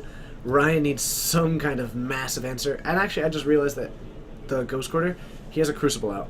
Oh, yeah. Hello there, welcome, Anta Rosker. Anta Ros. And to Rosker, Oh. I hope that you're having a great day. And, oh, good. You're going to finally get a name. So Oh. Coleman taking a win here. We're moving to a game 3. My name is Steve. name is But we Steve. have in turn named Sadistic's daughter, Jacqueline. Oh, Yeah, she just gives us names. It's pretty awesome. awesome. I'll Yeah. take it. It's going to be a lot of fun. I thought you were doing like the whole, my name's TJ, my name's Steven. No. But you all of a sudden, my name is Steve, and I'm like, my name is, I don't know, what do I do here? It's like a trigger or something. I don't know. Siriu, it's great to see you. And to the 123 people here, Anteros from Costa Rica. That's awesome. Welcome. We need a map. We do. Actually, Yeah. that would be so cool. Yep. Man. The internet's an amazing thing, you know that? Yeah, I am really excited about that. So, oh, your name is Guy. My name is Guy. Huh? Okay. Well, there you go. So, hello everybody. My name is TJ, My name is David. and we are streaming from Geek Fortress. That's in Snohomish, Washington, in the Pacific Northwest of the U.S. Yep. We want to thank you all so sincerely for joining us, including F. Claret. Yeah. F. Claret. F. Claret. Hopefully I pronounced that right. But if you are brand new to this, if you're brand new to this stream, let's say if this is one of your first 4 times joining us, something like that, let us know in the chat. I'd love to welcome you by name. I'd love to. It's so cool that we get to interact with people. Yeah, being able to see how you guys are doing, interacting with you, seeing where you're from, knowing how your day's going, that sort of interaction's great. Getting corrected by you. Yep. It's gonna be all. What was the last movie that I saw in theaters? Oh wait, I know this. It was something recent. Finding Dory. It was delightful. Mine was Star Wars. Pat Lieneman, it's your 3rd time joining us, and I'm really excited to have you. Let's see here, Garok, or what is Birdman's list? So it is a blue-white deck based around. It's got a lot of flyers, and it has got a lot of incidental life gain. It's actually running Lone Missionary and the Avon. What's it? The Squire that gains life or something like that. Interesting. It's hold on, I'm gonna figure it out. But it's got a lot of flicker effects, anything like that, and just some ETB in the blue-white value, using things like Mold Drifter as well for some of that value. So, what else have we got? Any chance we have Grixis Delver or Kiki Cord at the shop tonight? We actually had Grixis Delver on in round 1, and it took the win. We can certainly try and get it in later matches as well if needed. As far as Kiki Cord, we often do have it in the store. I can't always promise it, but it often shows up here. You live in Maryland? That's awesome, Chaos. Maryland is, I have not ever been to Maryland. I have not either. Yeah. You catch anything good? Oh yeah, I'm actually not playing Pokemon Go. Yeah. I was curious if you caught anything. Mm-hmm. I had a Vaporeon that showed up earlier. Didn't catch it though. Does he have a random Radiant Archangel? Not that I saw in the testing. Avon Riftwatcher is the other card that is in this deck. That's so interesting. Techno Hippie, we can work on getting Affinity out there. I know that it is out in the room. Pat Lieneman from Florida. Very exciting. We have got a Celestial Colonnade going for Serum Visions on Coleman's side of the field. We've also got Kansas. Very cool. There we go. In Texas, man. Man, You guys just joining us all from late. we might have Kiki Control in the field. I couldn't speak to it, but there's a couple people who occasionally play Kiki Cord out there. Yeah, I didn't see Kiki out there, but it's around. Yeah. We've also got New York in the chat. Welcome. It's awesome having you. A fetch from Coleman going down to 19. We're going to jump back down to the match just a little bit. We will get to the interaction at the end. We've also got some fun stuff coming up. If someone wants to put the meetup thing in there, and we'll talk about it between rounds. Okay, so Ooh, all getting Condescended. condescended. So Ryan, maybe a little bit aggressive there. Potentially, and I think he's going he's for... just going to land. He wants the scry, he wants to see what he's got, and he is liking Both of them. He likes what's coming up. Techno Hippie, it's great having you. To Gray CL, have you been here before? Because if not, you should come join us sometime. We are just up in Snohomish, and you are quite close to us. Yeah. So, yeah. Just a thought. Just saying. Visit us. We love seeing people. I mean, we've ran into I wouldn't say so many, but, a good handful of people. Tron-tastic14, you tuned in at the right matchup. Yep. Thanks so much for the follow. So, is that the salt-crusted step? Yes. Nice. Alright, so we are going to draw... looks like that is going to get remanded by Ryan, who is still looking to just draw some cards here. Your new name is Greg, mine remains Steve. Oh. Hi, Jacqueline, it's great to see you. Hey, Jacqueline. Okay. Glad you could join us. Sinister Jester, first of all, that's a really cool name, and thank you so much for joining us from Williamsport. Yeah, I was debating whether it was that or Seachrome Coast, but it looks like... That's the storage land. I mean, I played in Ad Nauseam. Yep. So we have got the mine coming down, joining the power plant and the tower. Ryan now has access to 8 mana as it currently sits. Yep. The California pool. Oh, Calciform pool. That's it. Yeah. Calciform pool. Thank you so much. So, we're going to try and evoke this Mold Drifter. Coleman is getting very insistent with it. Otherwise, what Coleman is trying to do right now is very similar. I think a Revlark is going to be a huge creature for him. Otherwise, Ryan, he's got the Mindslaver in hand. If he can actually get this Academy Runes, I'm a little bit surprised he didn't go for the Academy Runes as his land there. Yep. Maybe trying to bait out this Ghost Quarter, though. Because a Ghost Quarter taking it out, giving Ryan a island, and absolutely that Ghost Quarter would have been going for an Academy Runes if that was on the board. Yeah, we got an angel. And Coleman picked the wrong one. Yep. Coleman Ghost Quarters the tower because it is legitimately probably the right play. Yep. And unfortunately just gets... Actually, let's theory this a little bit. Yep. I actually like the idea of hitting one of the 2-mana ones, because then if they expend the rest of their resources to get it, and then they play it for the turn, they only have access to 2. So I'm actually going to say that for future reference for myself, I think I'm going to be going for the mine of the power plant over the tower, because it means that when they expend those resources, they can't drop down an Oblivion Stone with the tower once they assemble it, something like that. That makes sense. So, that's at least my thought. Now, of course, it all doesn't mean a whole lot in the grand scheme of things. Unfortunately, there was just as much chance that Ryan had the other one in hand. Yeah. Definitely. But just a thought. Okay. So he's just going to go right ahead and control the next turn. And we're going to bolt, and we're going to take a look at what Coleman has got going on. Otherwise, I mean, I do see a couple of Restoration Angels. I do see some Paths. I do see a Revelark. Might just try and get rid of this Revelark, but there's also Stony Silence in this hand. Yeah. A variety of Path to Exile. Ryan actually needs to kind of figure out what he wants to do, because he can't just discard one of these.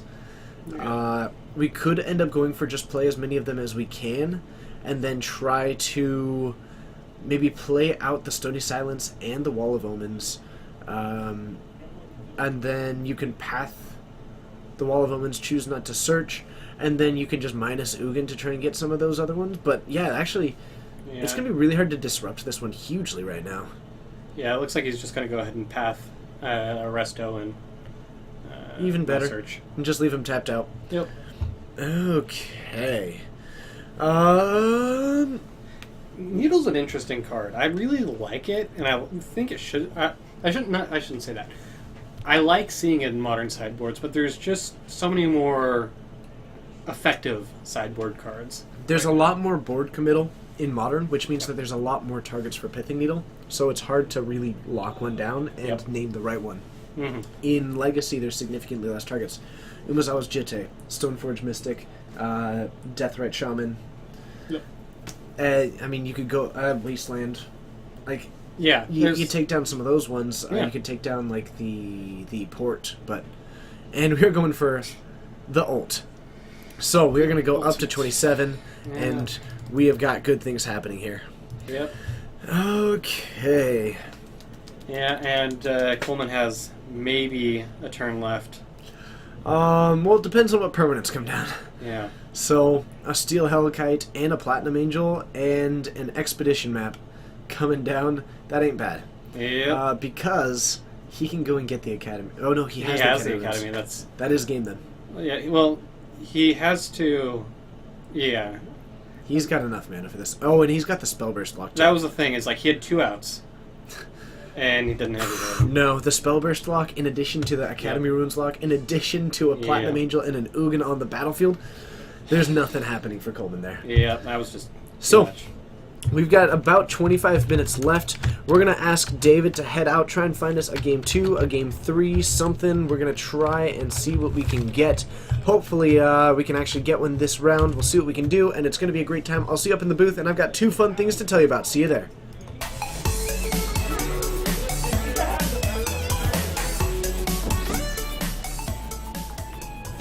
Hello, and thank you so much for joining. My name's TJ. We're having a great time here at Geek Fortress in Snohomish, Washington, doing 4 rounds of Modern.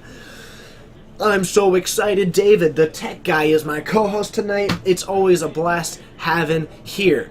Here we go. I've got 2 fun things. 1, are you going to GP Portland? You should be, because it's awesome. GPs are fun. You get to see all the vendors. You get to see your friends. You get to meet people. You get to see the pros. You get to play some Magic. You get to do side events. You get to look longingly at the wall of prizes. All kinds of things that you get to do at GP Portland. But here's one more thing. Here's 1, 2, 3, 4, 5 things crammed into one, because you are able to show up, and if you want to, the Friday before, we are going to be doing some awesome things at a place called Pizza Schmitz. It's about 3 blocks away from the venue.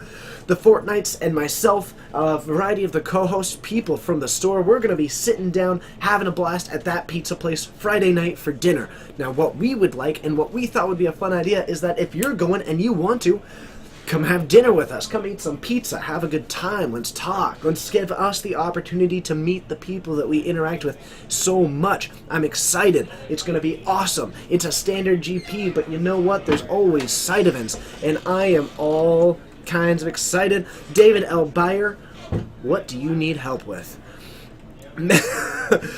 Thank you so much. I tend to get fairly animated. Hopefully you'll enjoy it, but it's just what I do. So, currently there seems to be a lacking of people between games. Okay. So, I'm going to keep an eye out. Okay. While I'm keeping an eye out, Uh-huh. is there any food you'd like me to get? Sure. I trust you. You trust me? Yeah, could you also ask Coleman to keep an eye out? Okay. He's good at seeking them out. Thank you. Yep. Okay. To F. Claret, thank you so much. And also, what have we got? You're going to go all out on Infect for Modern? Sure, there's side events. There's sweet things. You need all the advice that we can give on Infect. Give me just a moment. Sadistic, actually Irish, interestingly enough. Okay, so what have we got? Infect. Very all in, but it has an extremely strong side game plan and something called false tempo. And always remember that you can be patient. You don't always have to go for it. To Licencia da Capo, I probably messed that name up, and I apologize. But hello and welcome to the Geek Fortress stream. My name's TJ. David is out taking a look to see what other kind of match that he can get and all kinds of fun stuff. It's going to be sweet, sweet, sweet. But, Infect is kind of a conversation that would be much better maybe at the end or through Twitter or Reddit or anything else like that. Always feel free to. Thank you so much for the follow. It's great having you, and I welcome you to the Fortnights. It's going to be a great time. We stream 4 times a week. But David L. Byer, if you want to get in touch with me on Twitter or Reddit or anything like that, I would happily give whatever advice that I can. I've played Infect a decent amount. I would also just remember that you don't always have to go for it. Sometimes you wait for them to act to you. So patience is surprisingly important. And knowing the difference between the times in which you are patient and knowing the times in which you force them to have an answer, identifying those ones is going to be the trickiest part, because the deck has a great ability for free wins. It has a great sustainability in a meta just because of how fast it can be. And it's hard to talk about that one with some other stuff coming up. But I'd love to do this. Are there any Infect players out there tonight? Potentially, but Bryce is not here tonight. He's one of our main Infect players at the moment. Whew. Okay.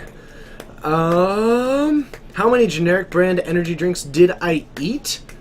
I guess I didn't eat any, but I've got one that's, I don't know, about halfway, something like that. This is all just kind of my personality, to be honest. What card am I most excited for from Eldritch Moon for each format? For each format, you ask? For Standard, I guess probably Tamiyo, or probably the Burn Spells. Probably the Handweir, Battlements, and Garrison. For Modern, oh, I'm so curious on some of those cards. It's a lot that that is unusual to see at the moment, but I'm looking forward to it. I guess maybe the new hymn might be pretty interesting. A lot of those new ones with Delirium are going to be interesting. Eldritch Evolution will get tested. I don't think it's going to be particularly amazing, but we do have to find out ourselves.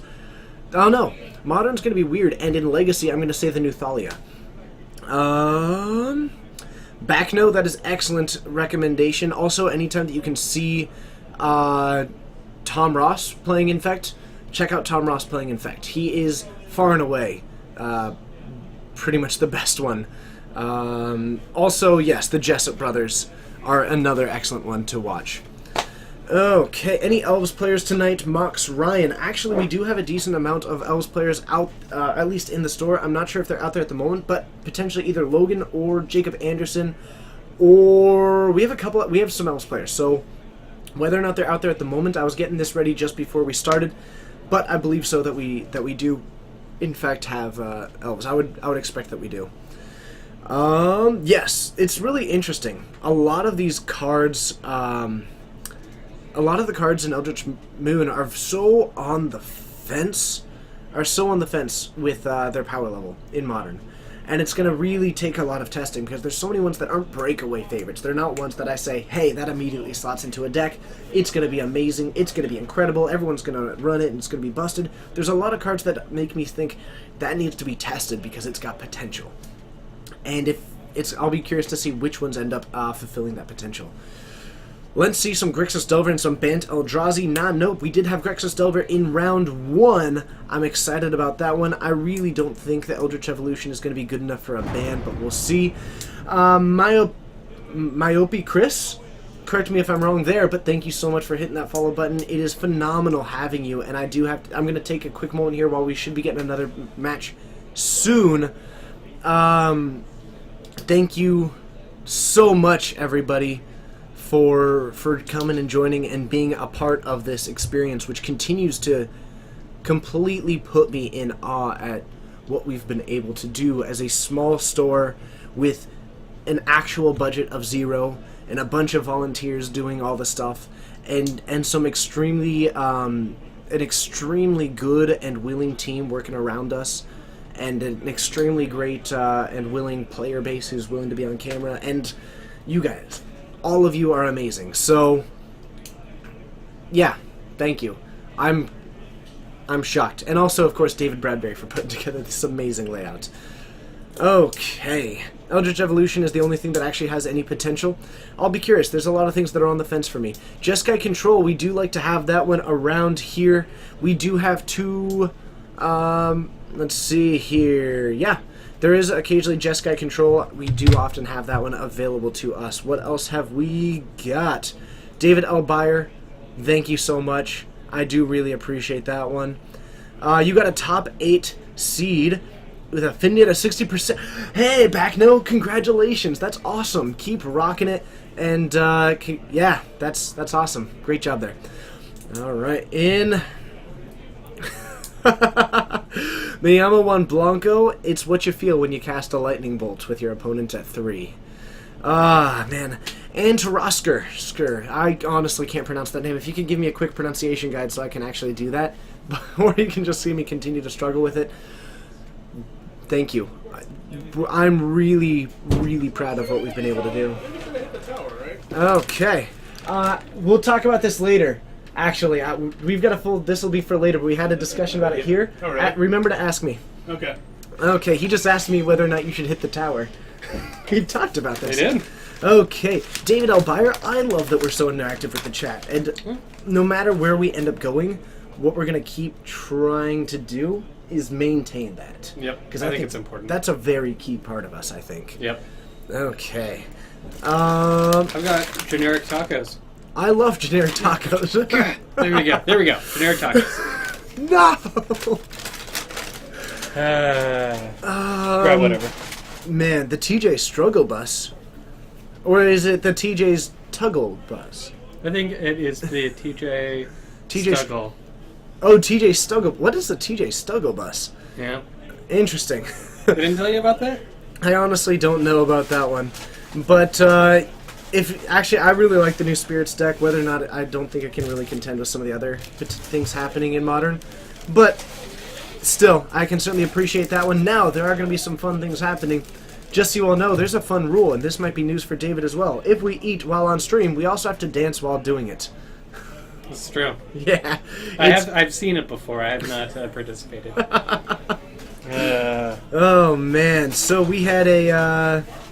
got to go... That's awesome.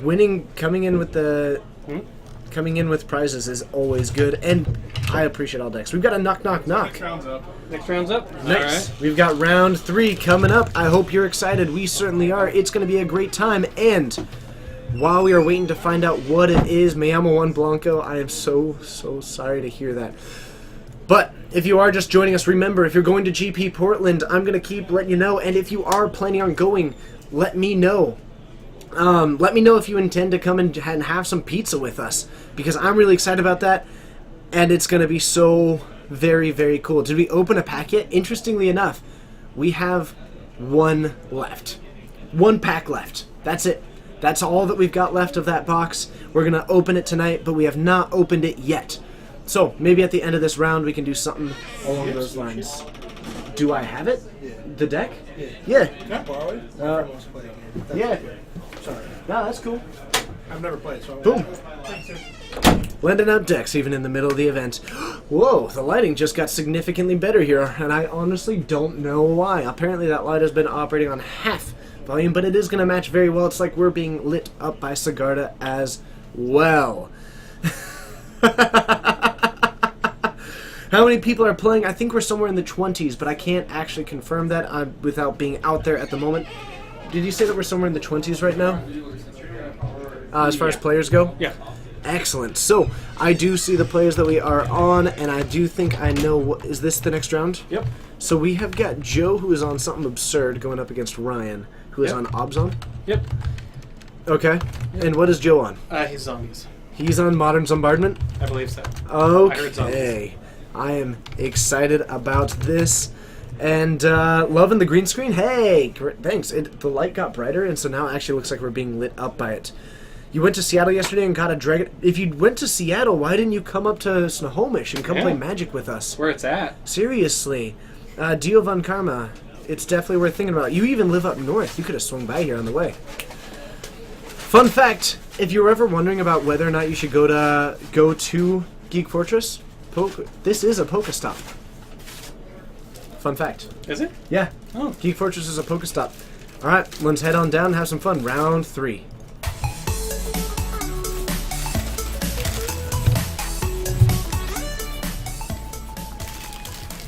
And I will reset those game wins now, because I forgot to do that one.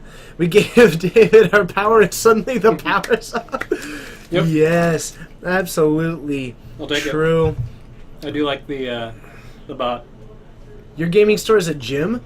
That's pretty cool. Congratulations there. You win that round. All right. You did not do a terrible job. You gave you said let there be light in sort of a way. You couldn't. Your friend from out of state was driving. You know what? That is totally fine. You've got a great reason. I understand. I would just like to get the opportunity to meet some of the people that we interact with eventually. Sounds good. That's kind of what I'm looking at here.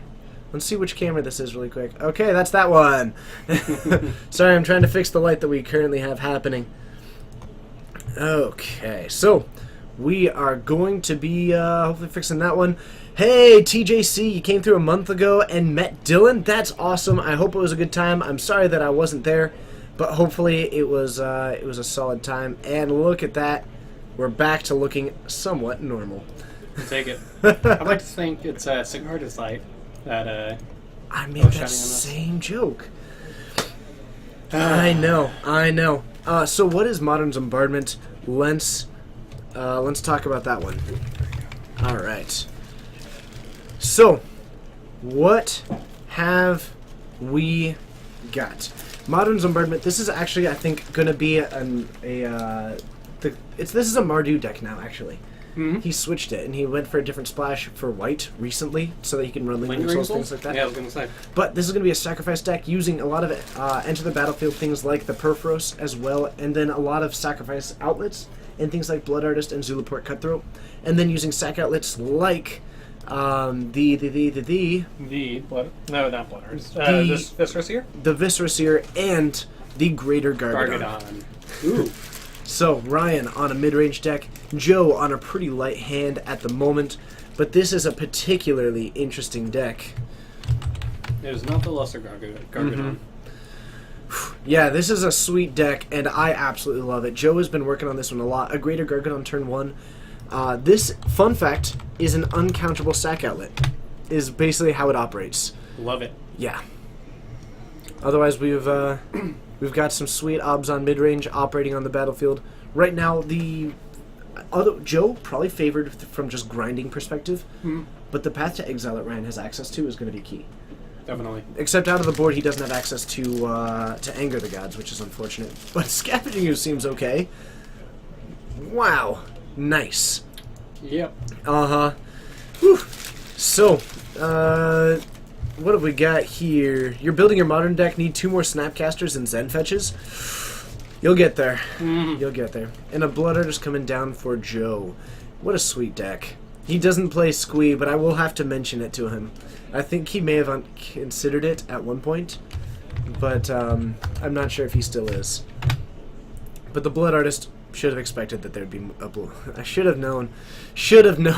A Blood Artist, the 0/1, that whenever it or another creature dies, you start going for those abilities. And an Abrupt Decay taking it down. Ryan not able to eat these creatures quite yet, however. And Joe starting to tick down. He's got a 9/7 that's coming down the pipeline eventually. Yep. And Ryan having an idea of what's going on. Get rid of the Blood Artist. Yeah, it's definitely a solid call. He, even though he's unable to exile it right now, just getting that off of the field is going to be really solid. And actually, it looks like he went back to Jund. So Joe is back on a Jund Bombardment here. I prefer it personally. Alright, I'm going to do some quick dancing here. Actually, I'm going to wait for you to take your bite, and we'll trade off doing some play-by-play while the other one gets to take a bite. Sounds good. So, we get a Geralf's Messenger coming in, and we're going to be at 16 for Ryan. Geralf's Messenger, such an interesting card. Let's see how many there are there. Nailed it. When it enters the battlefield, target opponent loses 2 life, has Undying, and it enters the battlefield tapped. So we've got a 3/2 for black, black, black. And Ryan going way down to 11 here with this fetch. Probably going to be going for a shock here. Lining up this, and I'm thinking that this is going to be a Lingering Souls by going for that white mana. Yep. Man. Alright, so you'd be scared. I mean, the Geralf's Messenger is actually pretty sweet. It means that when you have a Blood Artist and this sack outlet out, it presents 5 damage just for black, black, black, which is not bad for the amount of recursion that you have going on. Yep. But if we see a Lingering Souls here, that is going to open up a turn for Joe to play with his graveyard some more. Ryan needs to be very cautious about that. Path to Exile significantly worse while the sack outlet is out, but a path right here followed up by the Scavenging Ooze eating the Blood Artist and the Geralf's Messenger might not be a bad way to go about it. Certainly. Ooh, an Inquisition. That's interesting. I like that he's keeping up this green mana, however. And we've got a Perforos being revealed with a land, so we're just going to take a Faithless Looting, possibly one of the worst things to Inquisition. Yep. That's gotta hurt for Ryan. Garok, I'm not entirely sure. I think that I won't be surprised if it gets banned, but I won't be surprised if it doesn't. Here's That's the kind thing. of where I'm at. If they were to ban a card, I think they'd ban Top, but they just reprinted Top, so they're not going to do that. That's my reasoning. But they designed that set 2 years ago. That's true. So I don't think that that's a good one. And also people are going to say that that's what they did with Twin, because they didn't know. And I think that if anything, they might hit Terminus, is my thought. Terminus is 1 mana Wrath. Yeah. That's really good. It's really, really good. And it's one of the reasons why, Miracles is able to exist at the level that it does. Yep. Maybe it'd just be a good deck rather than Top. Okay. So, not as bad as Inquisition Lingering Souls? That's absolutely true. So, we go for an Undying Trigger here. We are going to drain just a little bit. No green sources left to be able to go for this. When we have a swing for 4 available to us, it's an interesting play by Joe. He does... Oh, Ryan's tapped out, and he's got 5 lands. Is he going to sack all... Oh, no, he does... Oh, actually, he has enough to bring in... He's gonna land the Greater Gargadon and swing this turn. Yeah. He's gonna sack the 3 lands. I love it. And then we are gonna get a swing for massive here, and we're just gonna clean up game 1 with the Wow. Greater Gargadon. Gargadon can. Gargadon. Love it. Yes! Yes! I love Love it. seeing that stuff. Absolutely beautiful play by Joe, stretching into the late game using that Geralf's Messenger, getting him down to... Oh, that's beautiful. Modern Bombardment, using this Greater Gargadon, showing that while it is a uncounterable sack outlet, it is occasionally also just while they can answer everything else that you try and do, Yep. eventually you're going to have to deal with a 9-7 with haste coming in hot. Love it. Oh, good man. Stuff. Take a All bite. right. Thank you. Alright. Played around Slaughter Pact even. Mm-hmm. And yep, so something exciting is happening in Flail the Arms. Flail the Arms for eating. Let's see here. Winter Orb. I love that card. It just doesn't do enough. in my Vanquished opinion. Fury, it does not. It's a fun card and it can get there, but it just doesn't do enough in my opinion. Part of the text of Suspend is that it actually comes in with haste. I can show you that right here, and if you want to read that reminder... Oh, dang it, and of course we have the one that doesn't actually have reminder text on it. But one of the rules of Suspend is that when it comes in, it doesn't have... it gains haste. Yep. Okay. So, fun little fact there. And also, if you listen to Liberator, it also gives Joste, which is actually a pretty good ability. No, I'll take it. Yeah, Joste is it's a really important ability that actually combines really well with haste, because what that allows it to do is enter the battlefield from exile with Suspend. Yeah, that's what it does.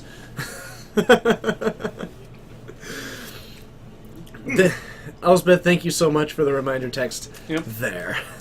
Alright, and I'm going to take another bite here.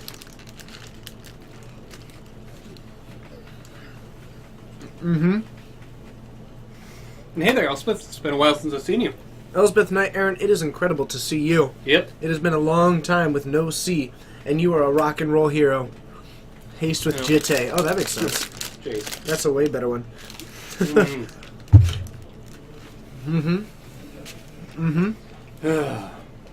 Man, how does food feel? Food feels right.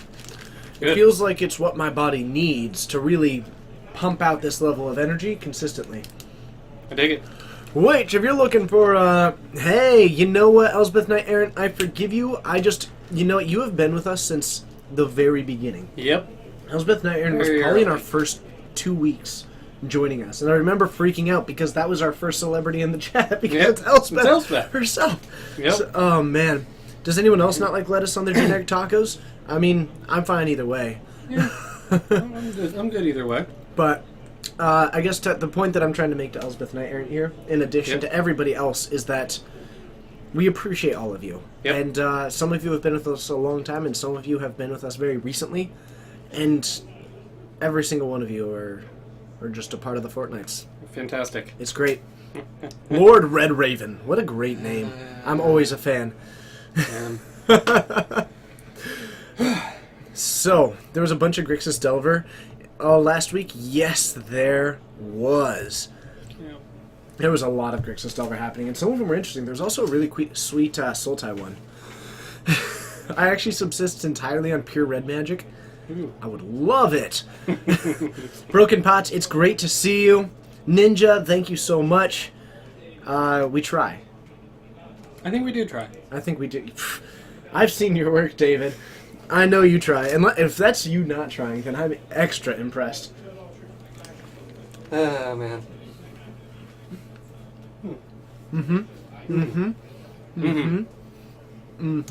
Let's see here. We got Lingering Souls. We've got Path. So, Hey, Hardcore Spirit Dancer. God, such a great name there. But is the Zombardment a previous version of it? Is. But not... But I don't think it's the current list that includes the Drops Messengers. Alright, so... Death and Taxes over the field. Nice. Alright, so... what's the finals looking like? I don't actually know. That's a good question. We haven't really kept up with it. We're trying to get some of the interesting matches since we're going to have the finals on at the end. Alright. So, I'm secretly a nice. I'm a Detrivore. That's kind of cool. So we've got a Blood Crypt in for Joe off of a fetch lane going down to 17. And just like last time, but this time, we're going to drop down the Greater Gargadon. Ryan with a fetch land into it looks to be a Godless Shrine, but it's underneath his right wrist at the moment. As opposed to the wrong wrist. Oh, Temple Garden. Okay, so actually we go for the Temple Garden. I like that. It's a base green deck. That's going to be a pretty key card. Or key color. Especially if we can follow it up with something like... I mean, the Scavenging Ooze, while it didn't work last time, really key piece against this deck. Definitely. And we've got the Filter Land. Mm-hmm. Gonna take care of that. Look at that. And I got the Skoos. I mean, are you sure that we didn't just hit the replay button? I may have installed a replay button. Interesting, because it seems to be happening as it happens. So, we are going to go for a quick terminate on the Scavenging Ooze while it's available. Joe, while off to a slower start, is able to get into this late game pretty well. Ryan likely going to be following this up with us Lingering Souls this turn. It's going to help him get in the way of it. Might even go for something like this Ghost Quarter to line it up against a 3-color deck. Yep. I wouldn't expect him to fire it off too soon, however. Oh, what do we have here? TJ, Legendary Creature, Human Commentator, 3 mana, sacrifice an artifact, return target red sorcery. That's awesome. I'm a commander now. I would play that deck. Yeah.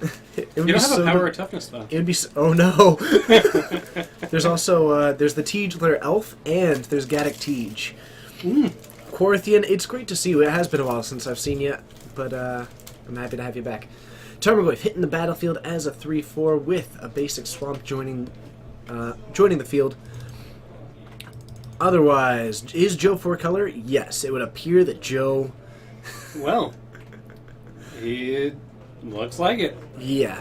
So, we are looking at Zan? apparently a 4-color mana base. You know, we're going to call this Obzon Red. Okay. Oh boy, I'm glad that standard's over. Right? Oh, man.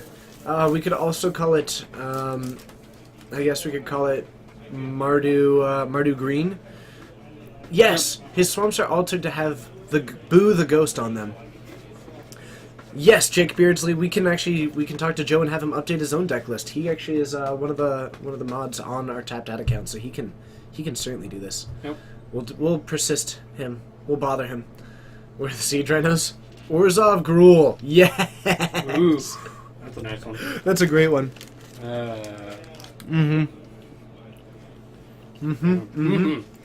I was thinking Naya Black, but I think Orzhov Gruul beats that. So, the Gargadon deck is a Zombardment deck. It's going to be working off of a lot of death triggers with Blood Artist and Zulaport Cutthroat. Creatures that when one of your creatures dies, it trades them 1, you gain 1. Using sack outlets like the Viscerous here in the Greater Gargadon. And then otherwise just doing some graveyard value outside of that. An Anguish Unmaking coming in from Joe. Taking care of that. Losing 2 life. And we're going to answer the Tarmogoyf with an Anguished Unmaking. I like it. I love it. Yep. I want some more of it. Eat your food. Thank you. Oh, so we have got. Is that a Tech Edge? That doesn't look like a Tech Edge to me. No, that's a Zulaport. Okay. That makes sense. It is sweet though. Yep. Yeah, running Tech Edge in your 4-color deck would be very Iffy. And we get another Gargadon. I mean, hey, the Reinhardt, thank you or the Reinhardt, or whichever it is, thank you so much for hitting that follow button. Welcome. If you are brand new to the stream, always feel free to say hi in the chat. We would absolutely love to welcome you by name. And if we need to introduce ourselves, anything like that, we certainly will. Or we will be doing it between games, things like that.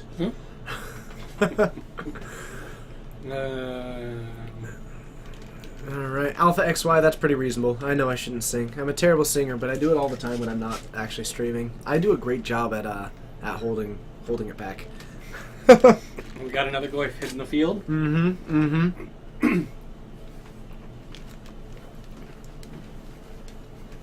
Okay, so the 1/1 Zulaport Cutthroat. Now, why he runs that in addition to the Blood Artist? He actually likes the Zulaport and runs more of that one because it is able to attack itself as a 1/1. I like it. Otherwise, it'll almost always, the vast majority of his triggers will be from himself. And I think he runs, in his split, a slight preference towards the Zulaport Cutthroat, last I checked. I can understand it. So, it's certainly an interesting call. I really like it. And also just, having a 1/1 that beats down is always good. Otherwise, some suspend triggers here, down to 6 and 9 on these Greater Gargadons. And 2 Lingering Souls coming in hot for Ryan with another Tarmogoyf. And we're going to have a battle in the air here. Absolutely. Ryan going to come out on top as it currently sits just because of his ability to flash it back. And he's using birds. Love it. Oh, boy. Man, I didn't think my singing was that awful, but I can appreciate that. Metal Mike 620. Apparently we're gonna... Yeah, this is a fist bump from us to you. Thank you so much for joining us. I'll take it. Yeah, and actually I don't think that he would likely end up throwing one of these spirits in front of it. And now, I think we're just gonna sack this. Him. Yep. Which one do you go for? To the one that can come down sooner? Yeah, just try to get a Gargadon on the field for us. Put some pressure. I think I might have actually preferred to go for the other one, because then you can potentially overload his removal if you can assemble them to come in at the same time if you survive that long. I mean, I guess the thing is no matter what, they're going to take the same amount of time. Yeah, you're not... Yeah. That's a good point. So, we have got 2 Lingering Souls. I think we just tossed one in front of the Tarmogoyf, let the other one trade with a Spirit, and then try and make your own. Yep. Take 1, go to 10, and then try and grind your way back into this game. But Ryan is doing a great job in this match. Yep, just keep the pressure going, get his life total down. 4 mana currently available. A Siege Rhino could be... Oh no, we don't have enough white mana for a Siege Rhino. We actually don't have any white mana available. We can put out... Nice. A Kitchen Finks coming in. We're going to go up to 20 with a 3/2 with Undying. That's really solid. Question, did he just let him die? It looks like he didn't sacrifice the spirit that was blocking the... We did have one going down to 6, so okay. yeah, we did. Okay, I cool. think Just the making one sure. the one that's at 4 did actually sacrifice there. Elspeth Knight, Aaron, I completely understand. You wouldn't block the spirit there. I think we did. It was at 6 and it was at 6 and 8, I believe, or something like that. Yeah. Or 6 and 9. I'm fairly certain that he did. Maybe he didn't. Maybe he didn't go for the sack. Okay. But otherwise, is there a reason? Not really. There would be no reason for him not to. So, we have 2 more spirits joining the battlefield. Might just end up taking 1, going toe-to-toe with this Tarmogoyf and the Kitchen Finks. Yeah, and if he's desperate, he can always blink in a Gargadon. At least at this point. Depending on how Ryan goes about this. Yeah. Let's see. Can we tell how many cards Ryan has? He's going to flashback this Lingering Souls. If Ryan ends up losing his white mana, then I might feel safe doing this from Joe's side of the battlefield. But if he leaves up that white mana, it's risky. Okay. At least he can get his land back. Those are spirit tokens on the left from a Lingering Souls. They are just altered ones that Ryan has because he does. He got some foil ones, and while normally I try to be fairly strict on the spirit tokens, those ones are really sweet. Yeah. Yeah. Okay. Confession. What song artist have I been listening to that I'd be embarrassed about? Pfft, none. I'm proud of all my music, even if it is awful. Yeah. I think even the awful music, I don't think I'd be embarrassed about it. Diovan Karma, I'd rather if you just messaged it to them, if anything. Oh yeah, he didn't tap to flash that back. You might want to mention that. Were you going to pay for that flashback? Tapping for the flashback for the Lingering Souls?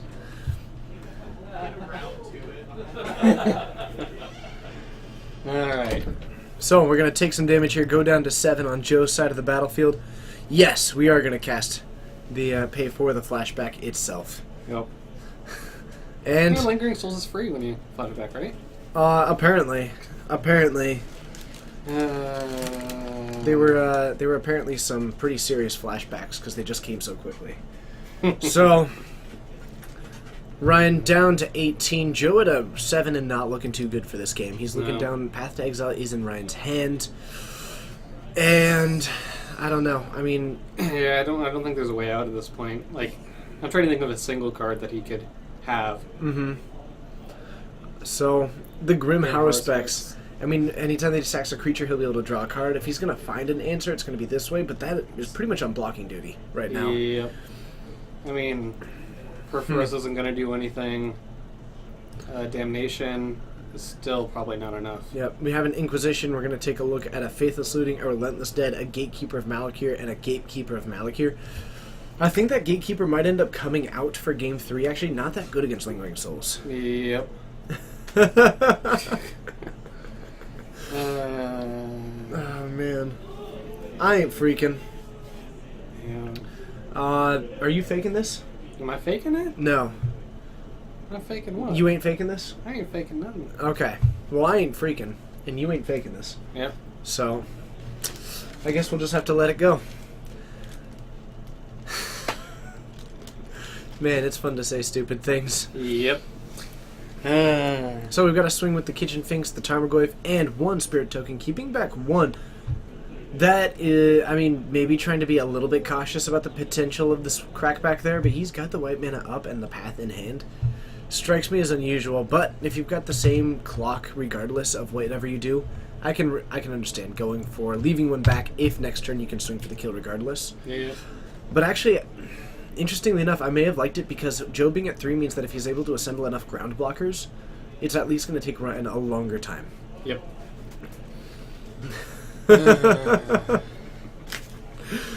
Okay. So, I don't think that Joe has too much opportunity here to survive. He can try and go for... I mean, he can bring in his Greater Gargadon, and then sack it to his other Greater Gargadon. Yeah. Looks like he could terminate, maybe? That's not going to be too good. Yeah, Joe's just dead to the board as it comes. So Relentless Dead coming down, but that's not going to give him this game. No. So we're going to pass it back to Ryan. I'd love to see an Anguished Unmaking from Joe here. That'd be nice. Mm-hmm. Alright. A Damnation from Joe would have been really good. Yeah. Okay. So we're just going to sacrifice it there. We're going to try and get in another large blocker. And before blocks, there's the path that's going to give us the win. Yeah. So we're going to head into a Game 3 after a pretty lethal amount of damage being dealt here, though apparently Joe is going for the basic. Yeah. I was gonna say. Okay, he's picking okay. up. I was gonna say, because, hey, you guys called me in the other day when I fetched for the Dryad Arbor. Mm-hmm. They said I was all done. Mm-hmm. You ready to go on to the next game? And I totally forgot about it. yep. But I don't think that a path is going to get you a Dryad Arbor. No.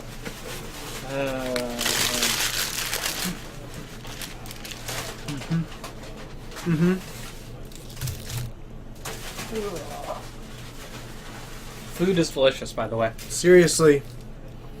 Even All if right. it's generic brand, cheap tacos. So hello everybody, we're getting ready for Game 3 here. Modern Zombardment on the right, Obzon mid-range on the left. You've got Modern Zombardment, the new kid on the block, the recurring riot. You've got the zombie xylophone. Came up with another Z word there. The striped zebra of black and white splashing green and red of zombies. The Joe Brewmaster, the Klebowski captain. Going up against Ryan Grande with the mid-range mainstay. The Obzon advocate. Yeah, that was okay. I think I'm doing decent okay, here. Yeah. But the lingering souls linguist. And on just a showdown of the exile ability of Ryan going up against the graveyard recursion of Joe, who will come out on top. The scavenging uses the lingering souls and the paths, or the Gargadons, blood artists, and let's go with grave crawlers. So, I like Bombardment, but the removal suite that Abzan has, particularly with Path to Exile, makes it a really difficult battle for Joe. I want to say that Abzan is favored here. Especially in the game 3, once you go into the post board, things like Yeah. that, absolutely it can become problematic here. Best hype man in Magic. I love this idea. I should start going to like the actual Wizards tournaments and maybe not have me as a commentator. That's fine. I can deal Yeah. with that.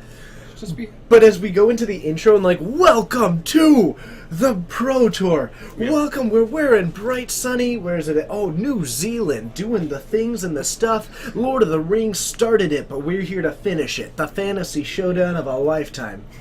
Actually, that was pretty good for on the spot. yeah, it's not bad, not bad, not bad. They need Wizards. If you're watching, I'm interested. This guy, he likes money and food. I mean, I volunteer for this, so I can't. Oh, like, and I guess he likes magic. I can't like money too much. Man. Oh. Isn't it New Zealand or is it just Australia? I thought it was New Zealand. Aren't they the same thing? Don't say that to anyone from New Zealand or Australia. Man.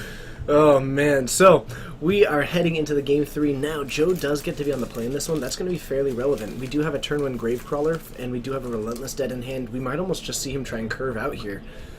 But we actually have the Greater Gargadon. Love it. Absolutely love it. If he's got the ability to I mean, he's got multiple zombies in hand. If he's able to go turn 2 into, say, a Blood Artist or a Zulaport Cutthroat, not have it removed, Yep. he can start laying those down, grinding out with some of these zombies, and grind this match out. Okay. But we do have an Inquisition that's going to be coming in from Ryan, I'm assuming. Oh, it's GP Sydney? It is Australia? Dang it. We're in the land of kangaroos. How are yous? We're dropping the hot spells today because it is a desert. That was worse, but it's yeah. okay. I thought you were going to go somewhere with booze. Yeah. Alright, so we do have 3 land. We've got a Damnation, some lands, a Gravecrawler, and a Relentless Dead. We're going to get rid of this Relentless Dead, but the Damnation is in Joe's hand. Yep. It's unfortunate, though, that that information's revealed. It's harder to... That's true. That's absolutely true. It's not as good when you know about it. Mm-hmm. So, Gravecrawler coming down, the 2/1 that can't block, but you can bring it back from your graveyard if you happen to control a zombie for the low cost of its mana cost. Yep. Well, the low cost of its cost. For the low MSRP.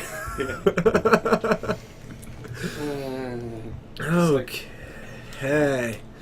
The Alpha XY, I did not earn that. Let's be kind. I'm just a hype guy doing hype things.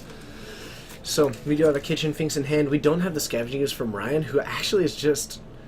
I mean, we've got a fetch from Joe, and are we just going to be passing it back to Joe with no turn 2 play? Ooh, that's rough. That's surprising from Ryan. I mean, No we start off glare. with an Inquisition, and we do have some of the powerful 3-drops, but... I don't know. I feel like this is a matchup where the Disruption comes out. I certainly feel like that's a very, very good point to make. I think the biggest problem that we might have is that if Ryan just didn't have enough to bring in. Yeah. And it's interesting here. I mean, I think I saw an Abrupt Decay from Ryan, but once you have 2 Gravecrawlers out, I mean, you're either using 2 removal spells or you're just going to have to deal with the Gravecrawlers just being there. Yep. Slowly Crashing, yours was better. Don't quit the day job? I certainly won't. I have the day job. Though I like doing this. This is a lot of fun. It is a lot of fun, and you always get what you pay for here at Geek Fortress. Oh boy, do you. Though we are going to try and get a sub button soon. I'm told that people would be interested in it. We've just still got a little bit of things to figure out within some logistical things. Yep, but we're making progress. Absolutely, we're making progress. So, Ryan going and actually keeping himself without the green mana, so he's got to have another green source in hand, because he does need to be able to cast this Kitchen Finks, draws into a Marsh Flats, and I think he's just got more fetches in hand, but not going for green here. Oh, okay. Had Got the basic. Yep. So, we've got the Lingering Souls coming down. Not going to be ultra amazing here. Joe can just start swinging into it a little bit. He can start, and then pay to bring it back. The thing is, if he swings both, they get double blocked. He can't recast them. So he needs to He get would only another swim with another. one. Yep, you can Yeah. only swim with one. And actually, he's got a Bloodghast that is likely going to be coming down at the moment. It's your boy Paul. It's great to see you, Elsbeth Knight. Aaron, Welcome back. thank you so much for mentioning that, because we do really appreciate that. We're taking down one of these. We're going to cast it up. And we're going to put in a Bloodghast off of this. We're going to sack it. Now we are going to fetch, get back the Bloodghast, and recast the Gravecrawler, redeveloping the board. Great sequencing from Joe here. Yep, this is exactly what he needs if he wants to win this game. Sadistic, I really, really appreciate. Like, the amount of people who have told us that they would sub is really encouraging to me. Certainly. Because it was something that I never really expected. I mean, we've gotten to the point where there can be 185 people here watching, and by the way, all of you, thank you so much. But it's this situation in which Chasen, 99. 99. Thank you so much. I hope that you get to 100. Yep. We're gonna kitchen figs coming down, Ryan Is that a going, threat? no. But the amount of just positive support from that is absolutely enormous. It gives me a huge Joe Latour. Thank you so much for hitting the follow button. It's great having you. A couple of grave crawlers and a Bloodghast for Joe going up against Kitchen Finks, and one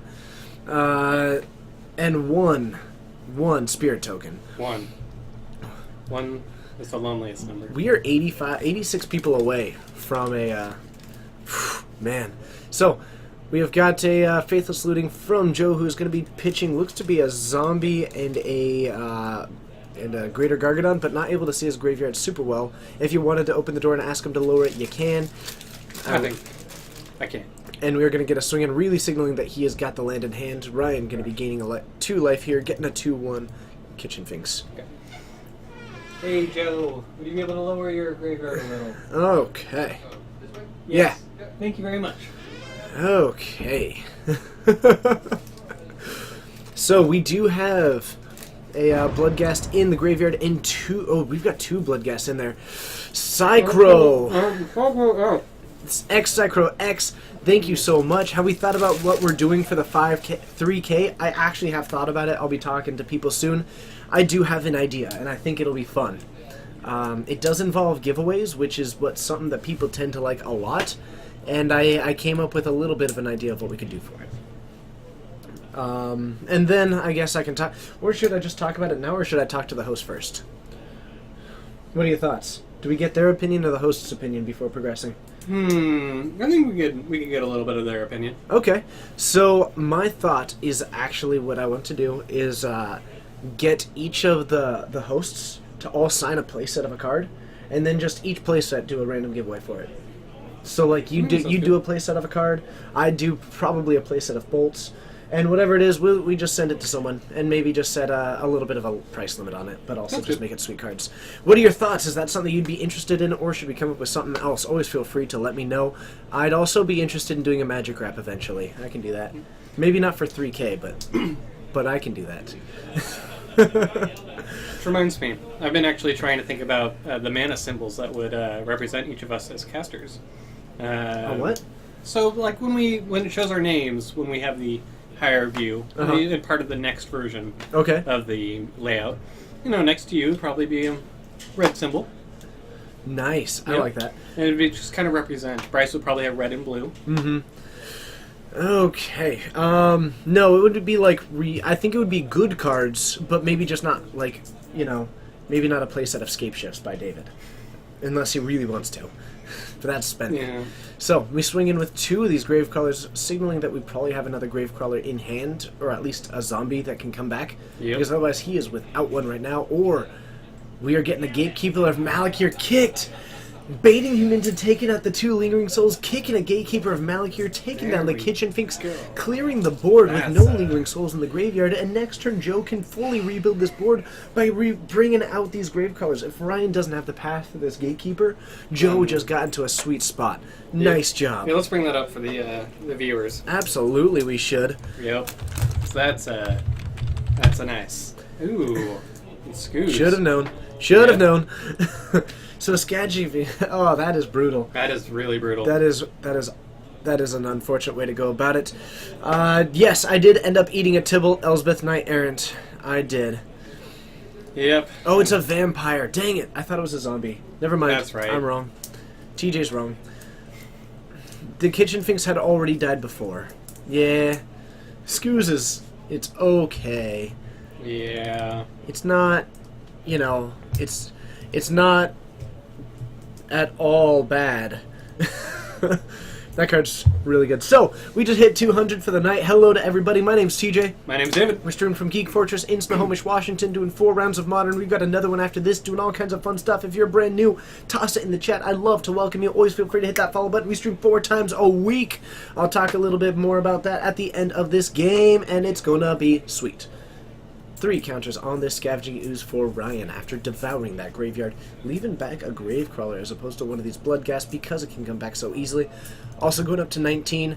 I don't want to get too ahead of it, but Ryan is looking pretty favored for this game 3 at the moment. I'd at least put it a little bit in his favor for me. Yeah, the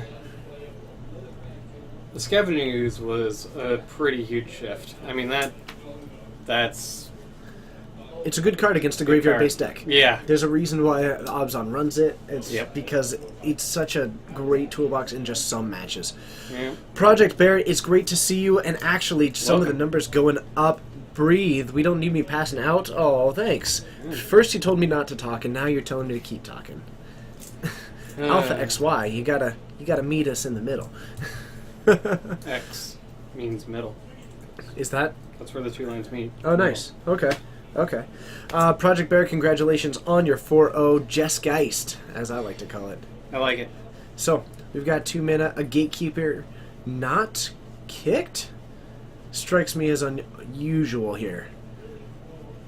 Oh no, that's No, the I same was one as gonna say- before. Okay. Yeah, it's the same I was one. like, that's strike. Okay. So, we are just gonna cast out a Gravecrawler, bring Yeah. out the other one, and that means that Ryan not having another green source does need to contend with that board as it currently sits. And he cannot attack. If he attacks, it's a very good chance that the Scoos will go bye-bye. Because Joe can just sacrifice and Yeah. get a giant blocker in the way? Yeah. I dig it. Yep. I mean, there would be 2 more targets, in potentially 3 more targets, so it could actually get up to being trading with it if he sacks only 3 creatures. Yeah. But still, I will say that being stuck on 3 mana has been a little rough.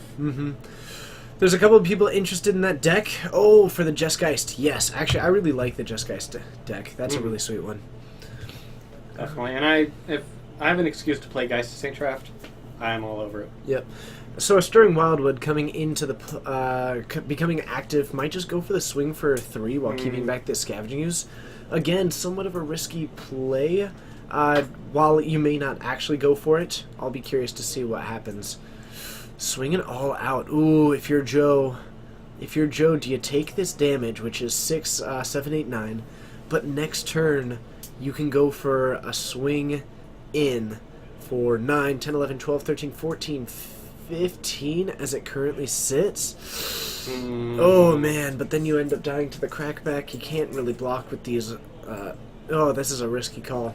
Yeah. Maybe you end up tossing this. The problem is that each time, and it looks like we are going to eat another creature out of the graveyard, so we're going to actually go up to 20 for Ryan, who's going to have 4 counters on this one. Did we get a no block going on here? Looks like it. He's challenging him. And it looks like we did, so we're down to 6. Joe hoping for a big crackback. And I've looked at brewing blue-white spirits. I like it. And- I've thought about it. Ryan having a path means that he is going to take this game almost Yep, certainly. almost certainly. What was that Birdemic? It was by Coleman. It was the Slowly Crashing, and it was kind of a brew based around a lot of flyers and some life gain into the battlefield abilities with some Flickering and Restoration Angel and, what was it, Ghostly Flicker? No, what was he running? Let's see. Momentary Lapse? Momentary Blink? Yeah. Yeah. Basically doing some Flickering there, and, We also, I think, had Reflector Mage. No? so we've got a swing, putting him for 6, putting him down to 14. What we might see is Joe just trying to use this Greater Gargadon as a blocker. Yeah. I'll be curious about that one. Otherwise, Joe, with 4 mana available, he still has the Damnation, actually. It's true. So, I guess we just cast the Damnation, Yep. and you have a blocker for the Stirring Wildwood if you really need it, but yeah, just clear the board out as it sits. Question. In response to Damnation, so he's already past priority at this point. Do you path your own creature? Well, I was wondering two things. Do you path your own creature? And Joe, does he want to sack one of those guys before? One of them and just get it active next turn? Yeah. You know, I think that there's a pretty good argument to be made for that, actually. Yeah, I'm just wondering if he wants it at 2 or if he wants it at 1. Might just be trying to set it up as continuing to have it as a sack outlet. Otherwise, could be trying to just get some pressure and force Ryan to have an answer and Yep. be cautious next turn. Yeah, that's a really good point. Yeah. Just sacking one of those creatures might have turned this into a clock, except it means that you get a lot less control over when it comes into play. Mm. So, Yeah. That's the biggest thing, is controlling when it comes in if it's at 2 counters versus 1. yeah, and I think maybe just the one for the inevitability to where, you know, you're at least guaranteeing some pressure next turn, which means that Ryan can't really try and take control of this board. Yep, and if it's at 1, you can better threaten to block his manland. Uh-huh. But that said, it's still not a good position to be in. Yeah. So heading into Ryan's turn, lots of mana available to him. I believe that he does have some removal in hand, but he's been doing the whole lean back to look at the hand thing, so we can't actually get a particularly good view. Fulminator Mage, however, it's not going to do much. you know, you can cut him off of both red. I think you can cut him off of red. I probably would do that. Yeah. It's going to be all of his lightning bolts, any terminates that he has as potential removal for some of those later creatures. And as a side note, Joe still does not have green.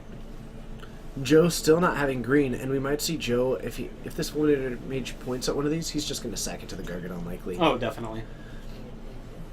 Otherwise, Ryan keeping up Stirring Wildwood at the moment.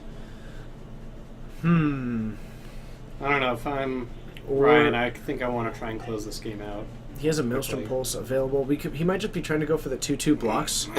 At the moment, against a 4-color deck, I kind of like the Fulminator Mage. Yeah. Maybe just keeping it as a blocker for now. That can block and then sack to take out one of these sources. Yeah, I don't know. I still think I want to play to win. I feel like he's playing to not lose. Yeah, and I think Joe might have 2 lands in hand. I don't think that Joe's looking too stellar as it sits. Yeah. So he's going to put out a Verdant Catacombs. That's going to get to the green mana as needed. And, oh, okay, Yep, got a Relentless Dead. And that's what we got. Yeah. So we're going to get a zombie back? I mean, it's a clock. Yep. Yeah. Can't block, though. The Relentless Dead can. Sorry, I was mentioning Gary Crawler. Yeah, I kind of figured, but... so the Relentless Dead can block. It's also difficult to block. And he could just... he doesn't have the... oh, no, he does have a Black Source through Verdant Catacombs if he really wanted to. Yep. He could keep it back as a blocker and then rebuy it. But there's no zombies to really bring back from the graveyard to the battlefield as far as it dying goes. So it looks like we're just going to activate that. Joe in a little bit. Ooh, actually, if Ryan ends up getting kind of greedy with how he taps, I think Joe's opportunity is presenting itself now. In just this Greater Gargadon is coming in next turn. I think Ryan has the path in hand, but you know, I think Joe has to play as if he didn't. Yep.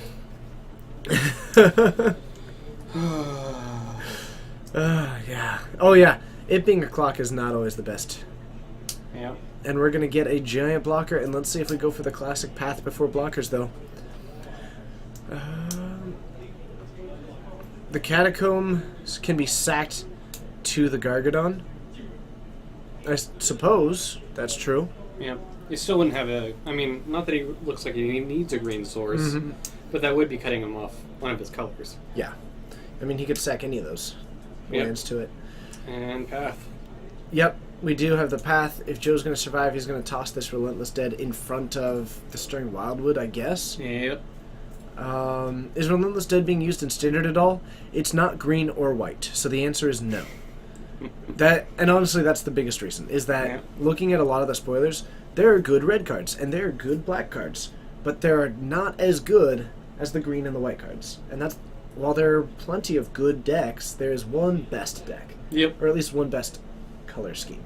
Certainly. So I think that's the biggest problem as far as why Relentless Dead is not really played in Standard. Yep. It's just not, there's no reason to. And he blocks Fulminator. Maybe just trying to get the trade. He's going to be close to dying no matter what. at least trying to reduce that clock ever so slightly. Plus, Ryan might sack it, and he get to keep the Relentless Dead. So it forces Ryan to kind of make a choice there. Yeah, if I'm... I don't know if I agree with that. Uh-huh. It seems like I'd much rather trade. That's a pretty reasonable point. I mean, it's a zombie. He can get guys back. Mm-hmm. Start doing something that gains some life. Yeah. So... But he did cut him off red, so he can't flashback Faithful Saving. True, and he also can't bolt, Yep. and then swing with the Relentless Dead. Yep. Without having that red mana. So we're going to get back 2 of these Gravecrawlers. Technically, this Relentless Dead is still a decent blocker for Ryan, so it's not game over for Joe, but it's game close. Yeah. It is. Ooh, and actually, I don't like using this here, because now Joe is cut off, that doesn't cut Joe off It of gives white. him a mountain now. It gives him whatever color he's missing. If he's missing green mana, Joe just got it. Yeah. So actually, I think that was a greedy Ghost Quarter. It may not punish him because Did he he's fail out to of find? basics. And that was not a greedy Ghost Quarter. That was an insightful Ghost Quarter, is that what that was. was. Well, when you go to 4 colors, you can only put so many basics in. Mm-hmm. So now we might actually see Joe. I think Joe's game plan at this point is let's survive. Ryan because didn't turns attack. is coming up soon, and Ryan just missed attacking with a Stirring Wildwood into a wide open board. What? So now Joe gets a free tag. I mean, yeah, because he can just recast it, so he's going to get 2 damage in. Otherwise, the name of the game right now is survive and get through turns. Yeah, and Ryan's just playing to not lose. Yeah. Yeah, the not swinging for 3 seems unusual. I mean, Joe is just going to block it, sure, and it's not going to be great. And I guess he can block it and just pay the 1. But I think Ryan really needs to get some kind of game plan going here, because waiting is not going to do it. No. Okay. So is Joe even 4 color? Yes. Yep. He has green, he has red. He is Orzhov Gruul. And our ability to block has just been compromised. Taking a look to see if there's another zombie he can bring in as a blocker. There is not, and this is going to be Ooh, that's curtains a for slip up. Joe. That's a slip up. It's Bringing in the third, not leaving the zombie in there. I mean, the problem is that none of those can block anyway. Yeah, but And they were all exiled. So, turn another target zombie. Oh yeah, that's fair. So Joe is going to lose to this Abrupt Decay, taking down his only blocker. Those are Grave Crawlers. Those are Grave Crawlers. The pretty ones. Oh. Yeah, he's Orzhov. Ah, So he just Maelstrom pulsed? a little bit greedy, but I mean, the problem is that it's not going to punish him at all. Yeah. You might as well just go for it, but they can't block. I think he maybe Ryan thought that they could block That has to be the only... because he didn't attack with the Stirring Wildwood this turn. So he kept himself off of the mana to attack with the Stirring Wildwood to Maelstrom Pulse there?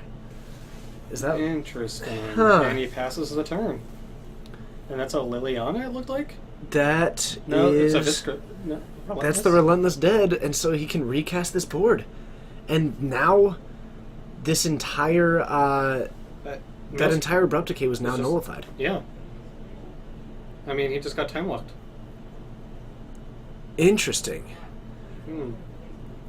So, Joe keeping back 2 mana here. Yep. Keep an eye on that one, because he could have brought back more Gravecrawlers. Certainly. And him not doing it, there's a reason. Oh, I think that he's playing with Ryan's mind there. Maybe trying I think to signal a path, something like And that. I think he's signaling bringing back another zombie if he takes bringing back another Gravecrawler. Potentially, but that doesn't actually. It doesn't matter. actually do anything, but if he thinks that it can, if he thinks that it can't block, You know what? I know exactly what he's doing. He has to have a black mana to continually rebuy this. Rebuy this Relentless Dead. Yep. So, I mean, are they on turns? Okay. Let me see here. They might have been given a small extension. Oh, they didn't tell us. I think. Ask really quick. Let's see. Um, Are we on turns at all? Oh, we have Okay, 10 seconds. Oh, did I start the clock early? Yeah, you started early. Whoops. The clock is about to hit 0 out there. I started the clock early. Sorry about that, everybody. Yeah. We're not the ones who announced time to them. But we have a Grim Haruspex. Now he's going to be drawing a card anytime that he does get that block in. Yep. This is so good. This Stirring Wildwood killing the Gravecrawler means that Joe is now going to draw a card off of this and then just recast it out. Yeah. Joe is nailing it, and he gets a Zulaport Cutthroat. Hey. I mean, Ryan not attacking with the Stirring Wildwood in that turn just gave him the loss. Unless he draws extremely well, Joe's now got the 2 blockers. I think this game's going to time. Joe playing to his outs, not just scooping, and Ryan going for a Maelstrom Pulse that was ill-advised. I mean, is kind of the term that I would use. Yep. So now Joe just kind of building up a board that might be able to attack. He gets 3 turns here. Yep. And, I mean, every time that it blocks, we're going to put this in front. It's going to drain him 1. Joe's going to go up to 3, and he's going to draw a card. And that drawing a card is going to be impressive. Yep. Of course, Ryan can, of course, just draw into a Siege Rhino. I suppose that's true. The Siege Rhino is a card that exists in this deck. Uh-huh. Let's see. Yeah, I don't know. I think Ryan definitely played way too conservatively against this deck that can grind out significantly well. Yeah. And if he gets a sack outlet, Yep. that's a Lingering Souls. Yeah. And he has the mana for it next turn. He just needs a sack outlet. To Nuclear Warrior, it's because Besides the Siege Rhino.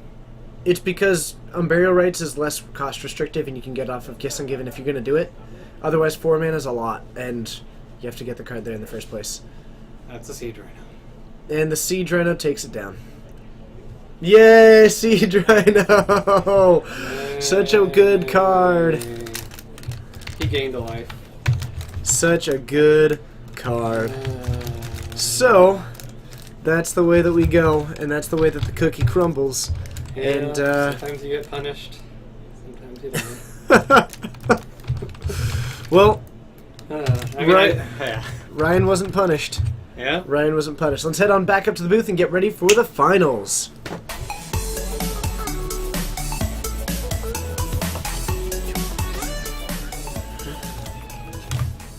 Hello, and thank you for joining. My name's TJ. I'm David. And we're streaming from Geek Fortress in Snohomish, Washington. Thank you so much for joining to the 260 plus people. I can't thank you all enough. You are all amazing, and we look forward to interacting with you more in the future. If you haven't yet, be sure to hit that follow button because we stream 4 times a week.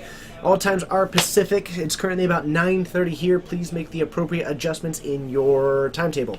Every Monday at 6:30, you can join us for some standard action. But every Wednesday and every Saturday, you're joining us on a Wednesday, which makes me think that you want to watch it on a Saturday.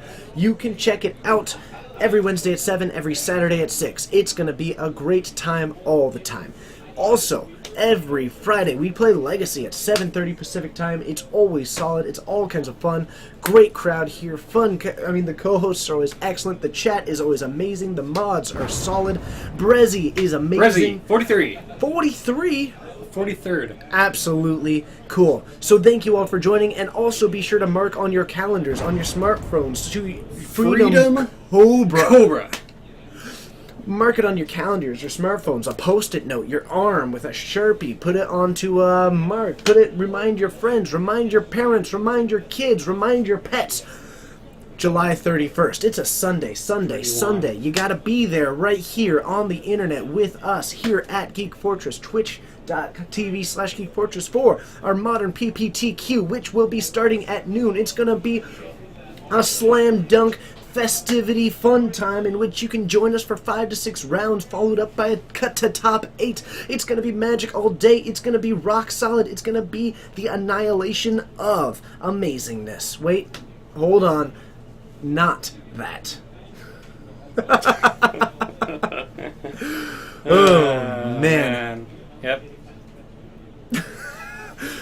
I am not on the Pokemon Go hype train. I believe you are. I've Pokemoned a few times. However, I will say go Team Valor because it's red. Yep. Yep. I'm the same color as this background. Yep. So I think the next round is up. If you want to go find us the finals, and we can get going. Sounds good. Hopefully you guys all enjoyed my fun little rant there because you should check it out. And also, Find us in Portland. Let's get some finals. Two people sitting down on the camera. No worries. Is it the finals? I don't think so. Okay, we want the finals. Okay.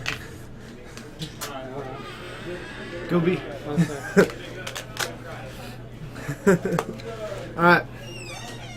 So, apparently the battle system is coming soon. But, I am oh man, I am excited, however, for the future of this stream, and better red than dead? Absolutely, that's true. Red is non-negotiable for me. So, it's always excellent. We should get the finals match here for our fourth and final round, and then we can try and get other matches as we go. Also, if you're going to GP Portland, and if you haven't hit follow yet, always feel free to do that. But if you're going to GP Portland, feel free to come have pizza with myself and many of the Fortnites and the co-hosts. We're going to be going to a place called Pizza They Schmitza. don't want to play on the stream, Oh, okay. so Okay. what you want. You've heard that, guess. I trust David. Okay, yeah. But we'll be going to a place called Pizza Schmitza. It's about 3 blocks away from the GP Portland venue. It's on Friday night. We'll be going there to have some delicious, delicious pizza and just have fun. Oh, I'm so excited. I'm looking forward to that one. I'm the patron saint of Red Magic, absolutely, and we gotta get that last pack. At the very end of it, we're gonna have to do that. As a Red Mage, I'm a big fan of Red Magic. I'm a big things of all things Red. And I need to do more things. I'm really looking forward to, hey, Alfred is Love, let us know if you're planning on going to, is there a round table at the pizza shop? Because if so, I suppose we'll try and find it. Alright, and it looks like we've got Ryan again. Yep. Going up against Esper some tokens. Esper. Alright, so our finals match has declined to be on camera, which is something that is perfectly reasonable and understandable. Do you happen to know what the decks that they were playing at least are? Let's take a look. Okay, and I'm going to get this ready, and we're going to be heading into our round 4. Okay. So, we are going to have Esper. Looks to be Esper tokens in this case, is what I'm being told. So, let's get that ready, and let's have some fun. So, Esper tokens going up against Obzon mid-range. You know, Right back. based Elves versus on Infect. Elves versus Infect is the finals. Interesting. Okay. What day is it again? It's modern day. It's always good. It will be... it is the 13th and the 14th. So it'll be the Friday before the weekend of the 13th and the 14th. The Fortnights of the Round Table? I love it. Let's do it. If there's a round table, we'll find it. I think it's the 13th and the 14th slowly crashing. And since you're going, you may want to double check that. Alright, let's head on down, have some fun. It is time for round 4. I'm going to change a little bit of text, and then we are going to get going. I will see you down there.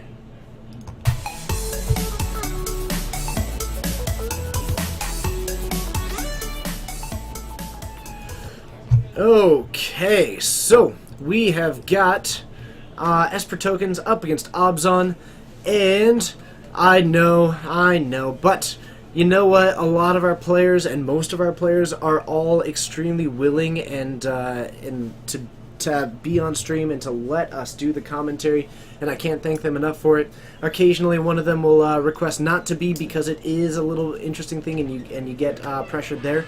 So I understand it. Also, too, Rex, I saw you were our featured viewer of the day. Thank you so much for joining us, having a good time. You're always in here at the sides. Don't always see you in the chat, but I do know that you're around, and I do really appreciate... ooh, this is going to get weird. Yep, that came out really weird. I was curious. Oh, man. Gaimon Tags, it's good to see you back. I have no idea what that is. Do you know what that is? Microsoft totally 3 kilometers? Yep. I have no idea what that is. Mistake? Yeah. Not... Oh, Mystic. Maybe Mystic? In which case, I always advocate for Valor, because it's red. So, we've got a Marsh Flats getting fetched by Ryan here. May gonna follow it up with a Polluted Delta Both players going down to 19. Now, this deck, I'm not quite sure what to expect out of it from May because we have seen it go from control from tempo to control to processor control to apparently tokens. Yeah. So it has Lingering Souls. Oh, I have seen Mystery Science Theater 3000. I've never actually seen it. So, yes, I have seen it once. I did really enjoy it. It was a lot of fun. I should watch it. I mean, I love bad movies, so Yeah. it really it aligns with my ideologies. I like it. Yep. Okay. Thank you, Kiwi Speed Bump. Now we've got a Thoughtseize. We're looking at a Monastery Mentor. Ooh. Interesting. So Monastery, this is definitely, it looks like Esper Mentor to We me just more than went anything. into Vintage. And actually, this is going to make me give the edge to Obs on midrange. Yeah. Esper Mentor is a deck that absolutely can take some wins. Don't get me wrong. Yeah, it's a solid deck. It's just It's so close to where even in the matchups in which it's favored, if you make a single mistake, you lose. yep. And while it's able to get some wins, it requires extremely tight playing of Magic. And while May is still learning this deck, I think that that's going to play a factor. Going up against a deck that is very mid-rangey too and able to have a solid removal suite like it's displaying right now. Yeah, but He's gonna 3 be paths big. against the Lingering Souls deck. True, but what we saw was I mean, it's going to be okay for the Mentor, but you're absolutely right. Those Yeah. Lingering Souls may just be able to ride on the back of those Lingering Souls to a finish. Yeah, and I've seen plenty of games just one off the back of Lingering Souls. Mm-hmm. Not that you ever have. You know. So, no, it was not Polymorph tokens with Emrakul, unfortunately. Would be fun. That would be sweet. Okay. So, hello, let's see here. Oh, I know the etymology of the word vintage references what. Very cool. There you go. So, we have got, looks to be a Thoughtscour just targeting itself, getting, looks to be a Lingering Souls and a Marsh Flats. And what we're going to see her doing is any card that she can interact with out of the graveyard, Yep. moving it slightly to the side. Oh, definitely. And I'm fine with that. Mm-hmm. And I don't really mind that. Yeah. You think should... sorry. No, please. I was just going to say that it's kind of nice for both players, really. Mm-hmm. I'm always a fan of communication. Yeah. So, Ryan, drawing into his other card, we do have, looks to be 2 paths, and I do think I see a Lingering Souls, but we draw into a Liliana, which gets very quickly remanded. I'm really surprised to see Ryan not trying to develop a board sooner, because playing out a Liliana with no way of actually protecting it always strikes me as being a little bit unusual. And May gets attacked by her graveyard. Absolutely. Man, vicious. Okay. They say it's her only weakness. That would be Condemn to Nuclear Warrior. So, need the little tombstone symbol back? That's what we need? Actually, I did quite enjoy that. Yeah, it's So- fun. Whew. That board state got a little bit mixed up there. So, Hallowed Fountain coming down for May. We are just kind of lining up, getting the double blue and the double white before Yep. the double black. Yeah, Seems it's- reasonable. Yeah. The black is mostly a splash. Yeah, and I don't think May is running Lily in the deck, and that's really the main reason you get the double black. Yeah, other than that, it's mostly just to enable multiple spells, which is not going to be happening too much based on what we saw. Yep. Okay, so Ryan's off to a fairly slow start, and I still think I would have expected to see a little bit more aggression early on Mm-hmm. from this Ryan's mid-range playing deck. Pokemon Go during. You know what? Are you playing Pokemon Go on stream? Seriously? Stopping by a Pokestop. Oh man. Respect your opponent, Ryan. Oh man. It looks like you got some Pokeballs added. Your cross commentary. Oh man. Called out. Man, let's change the game that we're streaming. Let's get a Liliana out, and a Liliana against this Lingering. field Yeah, doesn't feel great. that's not. I mean, And congratulations, your Liliana just died, or you're about to path a Lingering Souls token, yeah, and neither of those feel good. no. Nope. Okay, so we are about to lose a Liliana. He had to have drawn into another one. Yeah. Interesting. Dang it, Lily. Man. And yes, Nuclear, they actually go outside. Sometimes they'll do Skype and have... Do they actually stream it? Yep, they stream Pokemon Go. They usually have as a Skype session going on, where they'll stream their screen, have a camera with them, and then someone back at the home. Interesting. Yep. So, we get the Monastery Mentor coming out, and May playing it exactly when you kind of want it. Yep. When you have 5 mana. That's Yep. the sweet spot to me for a Monastery Mentor. Exactly. When you can get both the trigger and some tokens or something else out of it. Good night, Jacqueline. Say good night. Night, Jacqueline. You're a rock star. Have a wonderful evening. Have a great night's sleep. So we're getting a flashback on that Lingering Souls token. We're also getting a monk out of this. Ryan just dropping down a Kitchen Finks. I mean, you have 3 path in hand, but this board is already great at going around you. I think we're about to see the path on the Mentor. We still have 3 flying attackers against, Ryan. So I have to think that that's going to be pretty solid. Yep.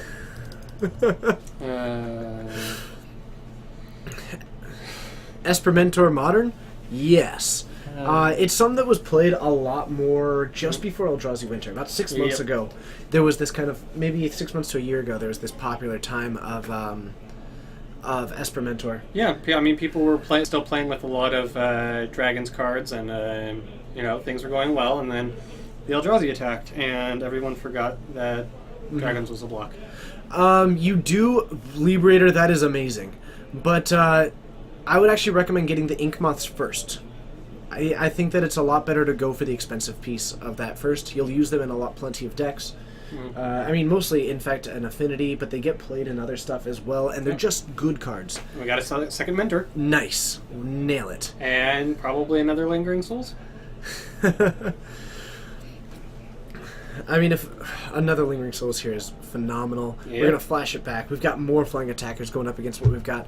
The biggest thing right now is that may be playing a little bit too much into the Maelstrom Pulse that is in Ryan's main board. Yep. And maybe holding back one of those and going instead for a card in hand, unless we're in top deck mode. We might be in top deck mode. He has 2 cards. She'll have 2 Mentor tokens. So, he can, even if he Maelstrom Pulses the spirits... It's gonna not a take terrible down spot. 5 cards though, Yeah. or 5 creatures, Yeah. and I think that that's not insignificant. Yeah. And we are swinging with a 2/2 monk. That's just gonna The trade Mentor with it. can't attack, right? It has Summoning Sickness? That Mentor has something. Yeah, okay. They got Okay, it. they fixed it. But that one does go for the attack. It's going to be trading with that, and it's basically going to mean that Ryan takes 1 damage, goes down to 18. Feels like an aggressive block to me. I'm not really Yeah. sure if it's if you're going to get a much better opportunity, but I may wait until May is going to cast a good amount of them. Yeah. The only problem is that against this token stack, you're not going to have a whole lot of opportunity to block, but I think we're still seeing a situation in which Ryan really is... I don't think I like playing the Goyf here. You can go for another path. You've got access. I think he tapped wrong. I think I would have with 2. Okay, with 2 so paths he has in 2 hand. paths in hand. Okay, never mind. He has to play the Goyf. Well, he doesn't have to, but... But you should tap the Overgrown Tomb. Over yeah, at the Overgrown. Temple Yeah, and then you leave the 2 paths up. In Right? fact, I think you go ahead and path the Mentor right now. Oh, absolutely. And then have the second up, just in case something else is the field. Yeah, I think that that's probably the right call. Hey, is Dylan in the chat? Hi, Dylan. Oh, doing Go Hawks. Nice. Yeah. Very It's Dylan not of even- you. It's not even... Also, Dylan's been pretty hyped about Spirit Travel. Yeah, I I like spirits. think the other out is Path, and then... Actually, I think that Maelstrom Pulse is an out. Yeah. Yeah. Yep.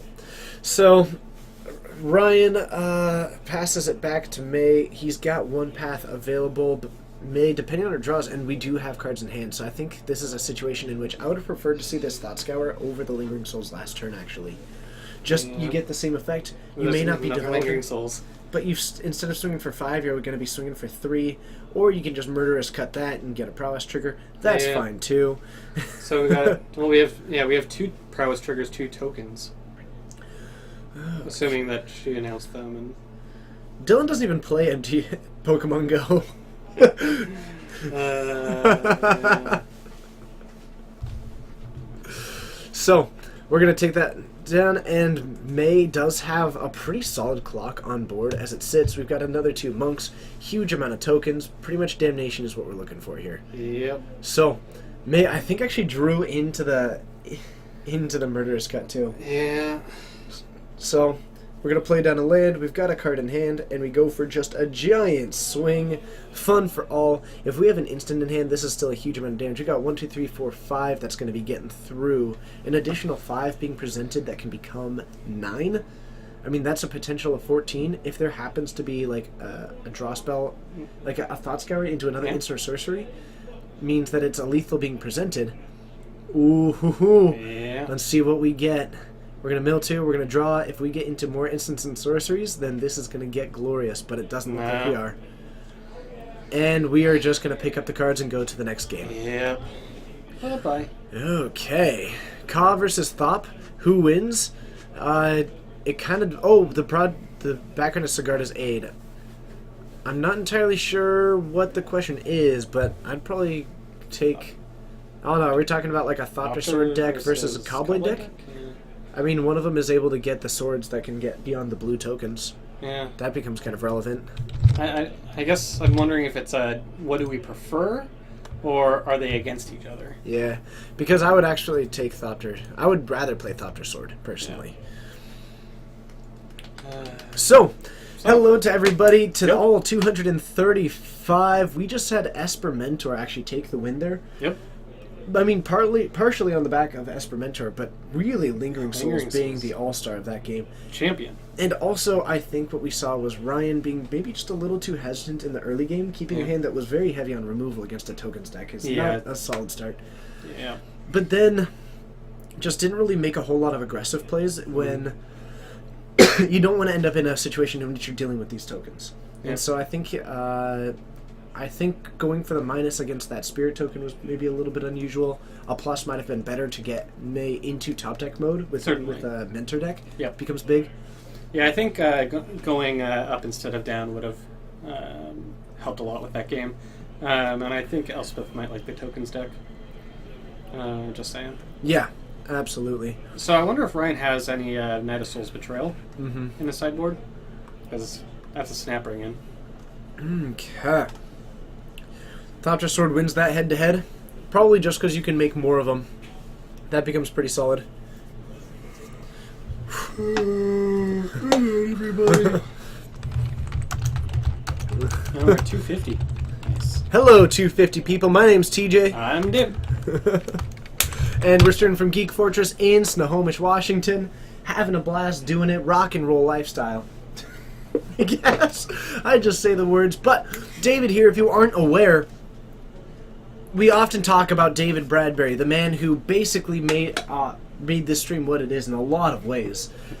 He is our tech guy. He is our tech savior. And everything that you see that is not a tangible thing in the shop, including us, was done by him. This entire overlay, the way that it functions, what we have over here as far as making it interact, absolutely incredible work. Very generous with his time and efforts, and can't thank him enough. Thanks, David. Thank you. And we got some new features coming along the way, so you guys will be glad to see some of that. Geek Fortress 4.0. Yep. Coming soon. I was considering this 3.5 since we added like the text box kind of things like that. I mean, 4.0 is going to be around the corner. We might be able to add that new feature by Saturday. Oh, so we might almost have a 3.75. Yeah, 3.75. Nice. Something you guys might be excited to see. Also, hello to Yadi 9. It's great to see you. Thank you so much for joining us. It's awesome having you. You're a rock star. How do I afford my rock and roll lifestyle? Easy. I volunteer for it.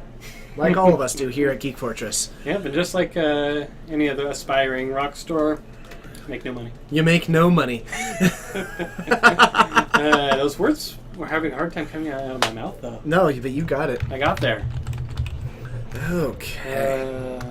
Satan Savior, thank you so much for joining. Man, your hair is popular tonight. Yeah, I like it. Or at least it gets attention. Any interesting... oh, look at that. Me and Doro. But any interesting matchups? We have had the Grixis versus Grixis. We are having Esper versus Obzon midrange. We were able to see Modern Bombardment against Obzon. We were able to see... oh man, we had a bunch of other stuff happening too. Yeah. Let's see here. This is round 4, right? Uh-huh. Yeah. Quick question. Yeah? Abzan? Uh-huh. Obzon. I say Obzon. Okay. Orzhov? Orzhov. I say Orzhov. Okay. So, man, that's Boggles like or 2 off Boggles? the... Boggles. I say Boggles. Okay. I hope that Goggles. Bryce is in the chat. Because that would just bogle his mind. Yep. Garrick or Garuk? I say Garuk, even though I know it's supposed to be Garrick. Okay. Let's see. How do I feel about Monoblue taking turns in Modern? I think that Slowly Crashing could answer that one. He is an incredible taking turns player. Actually, Slowly Crashing, one of our mods, one of our hosts. He's Coleman from the shop. I'm a big fan of the deck, and Coleman's probably the only person who can play it and get on stream at the same time here at Geek Fortress. His ability to play that deck is quite impressive. He plays it pretty quickly. Yeah, I actually want to start giving him the nickname of Coleman 1.5 of Falk, just because he plays decks like he's at 1.5 speed. Oh yeah, definitely. And that's something that I totally appreciate. And just I wish I could play that fast accurately. Like I could play that fast, but wouldn't be accurate. Yep. Kiwi, have a great night. Yeah. You want to Garrick, and it's supposed to be Garrick. Actually, that's the correct way. Personally, I like Garuk because that is Man, all the you're time loving today. it. Yeah. Seriously, I mean, now that they've said it, I'm personally still see you as the supervillain in my mind. Yeah. You've got that villain look going on, but definitely it seems to be a theme today. I might want that. David also would. It's escape shift. Ooh, I like escape shift. I like me escape shift. Okay. So, Let's see what we got. we've got a... Snappy. Yeah, I see a Snapcaster. I see a Murder's Cut, which is not a great opening hand card. No, if there's a Thought Scour in there, nah. And we are going for a mulligan. See, I like to play Burn at like a reasonable pace. But Yeah. I've also recently discovered that apparently I play Burn in a weird way. Hmm. Yeah. I recently discovered this from Coleman and also the Donaldson brothers. Time Night, it's great to see you. Having a good time. Syndrome. Nice. Wanley could... Yeah, I don't think we've had you in the chat before. Thank you so much for joining us, Wanley. I hope that you're having a great night. My name's TJ. I'm David. I'm streaming from Geek Fortress in Snohomish, Washington. We do this 4 times a week. It's all kinds of fun. The schedule can be found down below in the chat when one of our mods puts it out. And if somebody wants to ask us, we can certainly elaborate, or we'll do that after the next game. But it's a good time, and see, apparently I do play Burn very odd. And I think it's mostly because anytime I find myself in the aggro matchup, I don't want to just flip a coin and see who had the faster hand. I want to have I want to decide that I'm going to win, and so I decide to be the control player. But apparently that's unusual. So maybe one day I'll have to write like the TJ Guide to Burn. Sounds good. Who's that? So we've got a Stern Wildwood in for Ryan. Are you thinking of P. Sully? Yeah. Hey, Wanley, thank you so much, and always a shout out to all the lurkers out there. Welcome, Wanley. Not Conley. May going for the island, and this is going to go for a Thought Scour at the end of Ryan's turn. Huh? One of my favorite things to do is that if Ryan had mulligans, it is so much fun to see when people like do the scry to the top, and then you decide to Thought Scour them. If your hand doesn't have a ton of delve in it, it's one of my favorite things to see happen. It sounds like a pretty meeple. It can... Not a spicy meatball.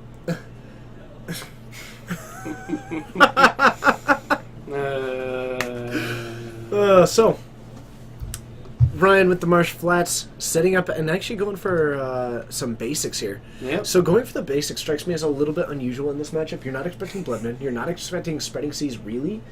You could maybe expect it. You're not really expecting to be taking a huge amount of damage initially, like an aggro kind of thing. Yeah. So preserving the 2 life here seems unusual when Certainly. it might keep you from playing something like a Kitchen Finks by keeping yourself off of that double white or double green. Definitely. I mean, I'm the sort of jerk that would bring in a sidebar or red card and throw in Blood Moon just for the heck of it. Time Night, I look forward to when we get to play that. Come down to the fort and we'll make it happen. Okay. So, To be fair, I don't side in Searing Blazes. I've got all 4 in the main. It makes sense. It's a creature format. Yeah. So, man, it's been a while since I've been playing Commander. I do enjoy it, though. Brezzy, have a good night. It's great having you. And I hope that you actually hit follow today, so thank you so much. Thank it was you. great getting to see you and meet you. The quick answer is not Thalia. Tasigur and Kalia. Those are the ones I've been playing mainly. Kalia. Yeah, because I'm evil. Nice. So a Creeping Tar Pit on the battlefield for May, followed up with a Flooded Strand. We are at the 3-mana threshold. Needs to have some sort of answer to these Tarmogoyfs, because while they're only 2/3s at the moment, I mean, when you're talking about Esper, what does it struggle against? Probably a giant creature that gets in the way of most of their stuff, because Esper has a hard time competing with that outside of Path to Exile. Yeah, I'm Phil. Mm-hmm. And I don't think it'd be any synergistic to play like Damnation or something, but at the same time, you have Flashback, so it's... Vincent, it's great to see. It's been a long time since we've seen you. It was really nice early on in the stream. Vincent and a friend of theirs by the name of Midnight, I believe that they're either roommates or friends or streaming buddies or something like that, gave us a little bit of advice early on, and it was really solid of them. And thank you. It's good to see you. Giving some shout-outs. Yeah, sounds good. I haven't forgotten you guys. So, a Lingering Souls from May. Great card. It's going to be able to block these Tarmogoyfs. They might be on defense duty at the moment. Yep. Especially because they can just get so large and out of control pretty quickly. Yeah, when I see this sort of play right here, those souls just look like blocking souls to me. Sensei, it's great to see you. Hello there, Fujin Sensei. Oh, man. And So, Elspeth Knight, Aaron, I will admit, I don't remember everyone, and I sometimes forget names, and it makes me feel really guilty. well, you do a good job. Thank you. I really try. But it always, like, I always say, like, I'm sorry.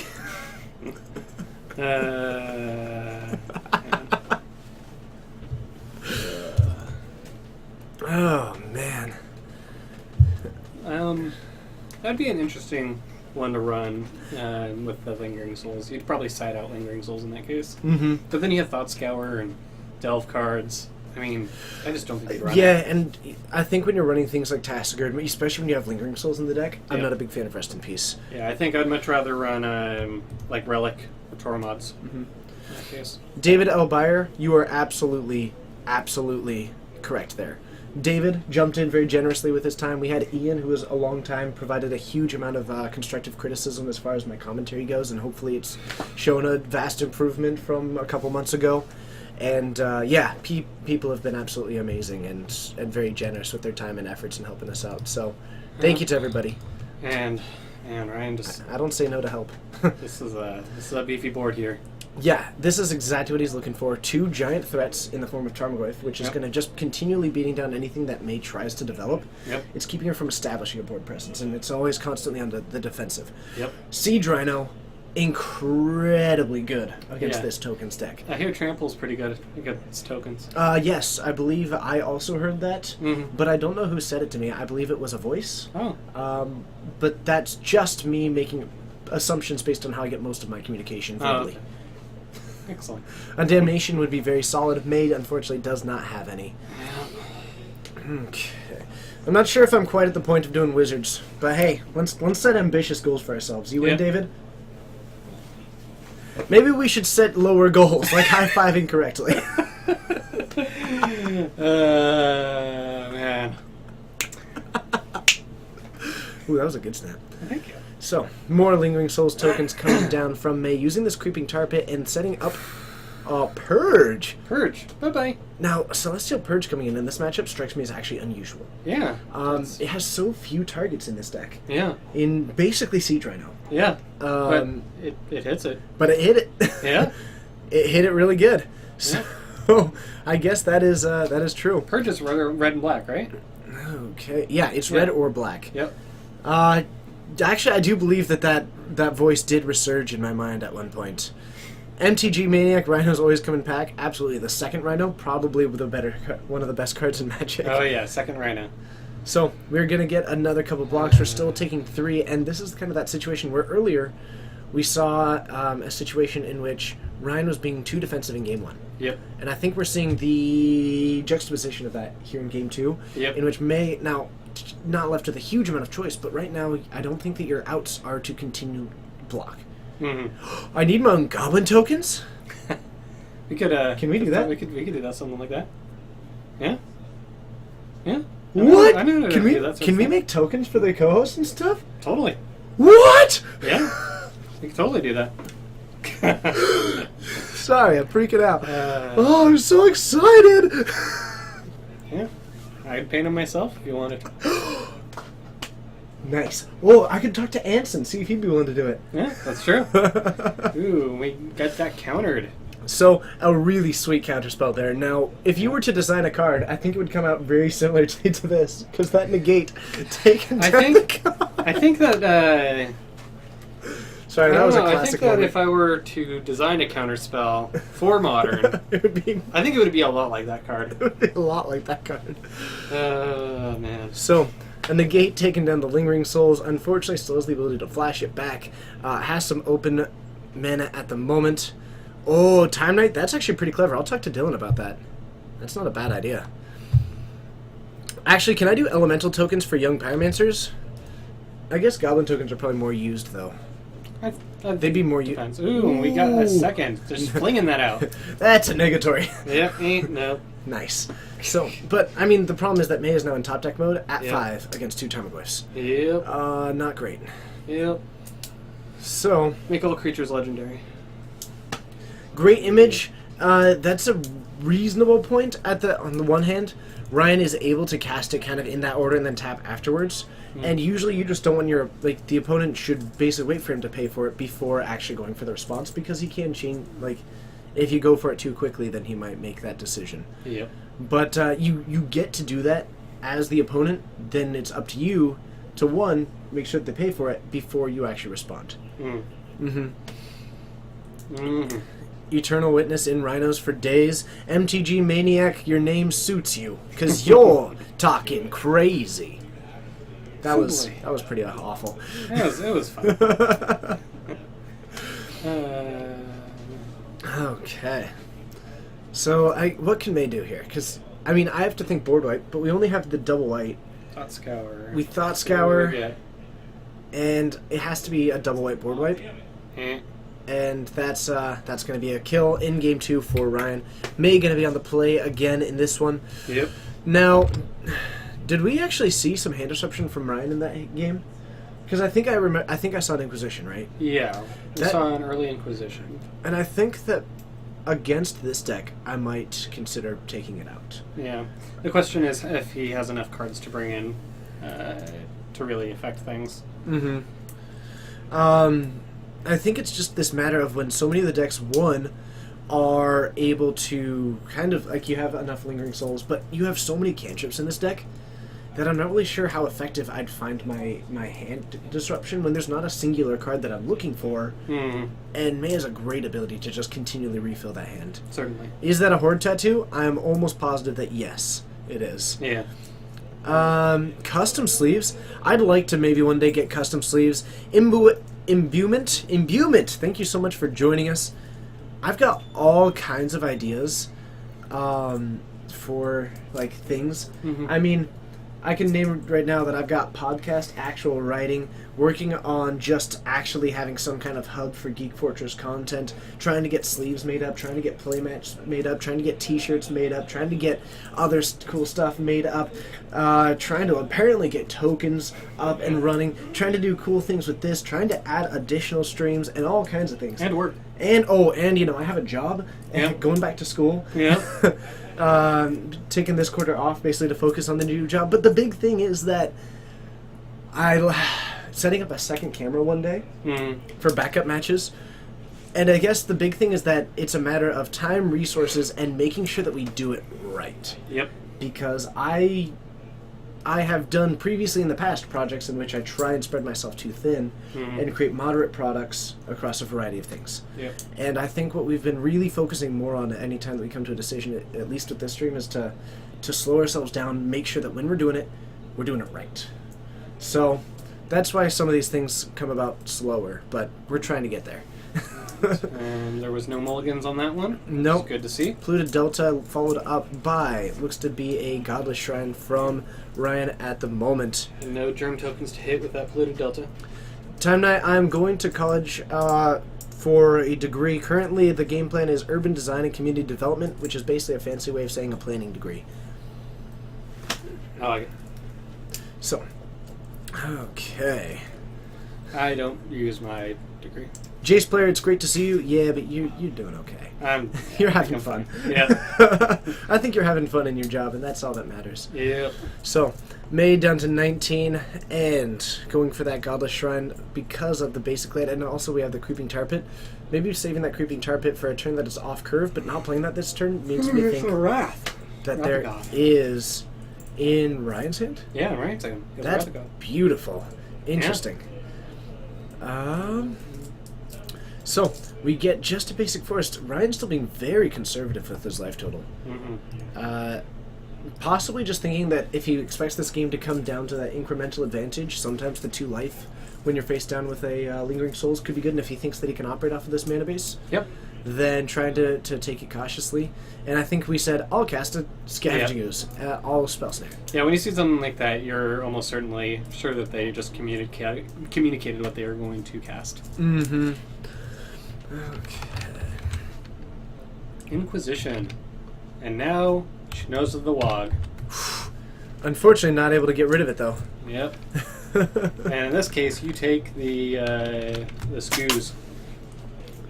I think you just try and disrupt that curve a little bit. I might take the Kitchen Finks, because I haven't played any Lingering Souls yet, but if they are in that hand, then definitely the Scavenging Ooze becomes a very likely choice. Yeah. You're Destro, it's good to see you. And, let's see. I know, Yeah, you are popular Yeah, today. apparently. Seriously. Yeah. Okay. Yeah, well, the cooking thing didn't work out. Or commentating, review thing. Yeah. Ryan does not have a Damnation because he hasn't bought one yet, so he's using a Wrath of God. He knows that it should eventually become a Damnation. Yeah. I like that so. So. Coleman. I don't never know whether to use the name or not. Mm-hmm.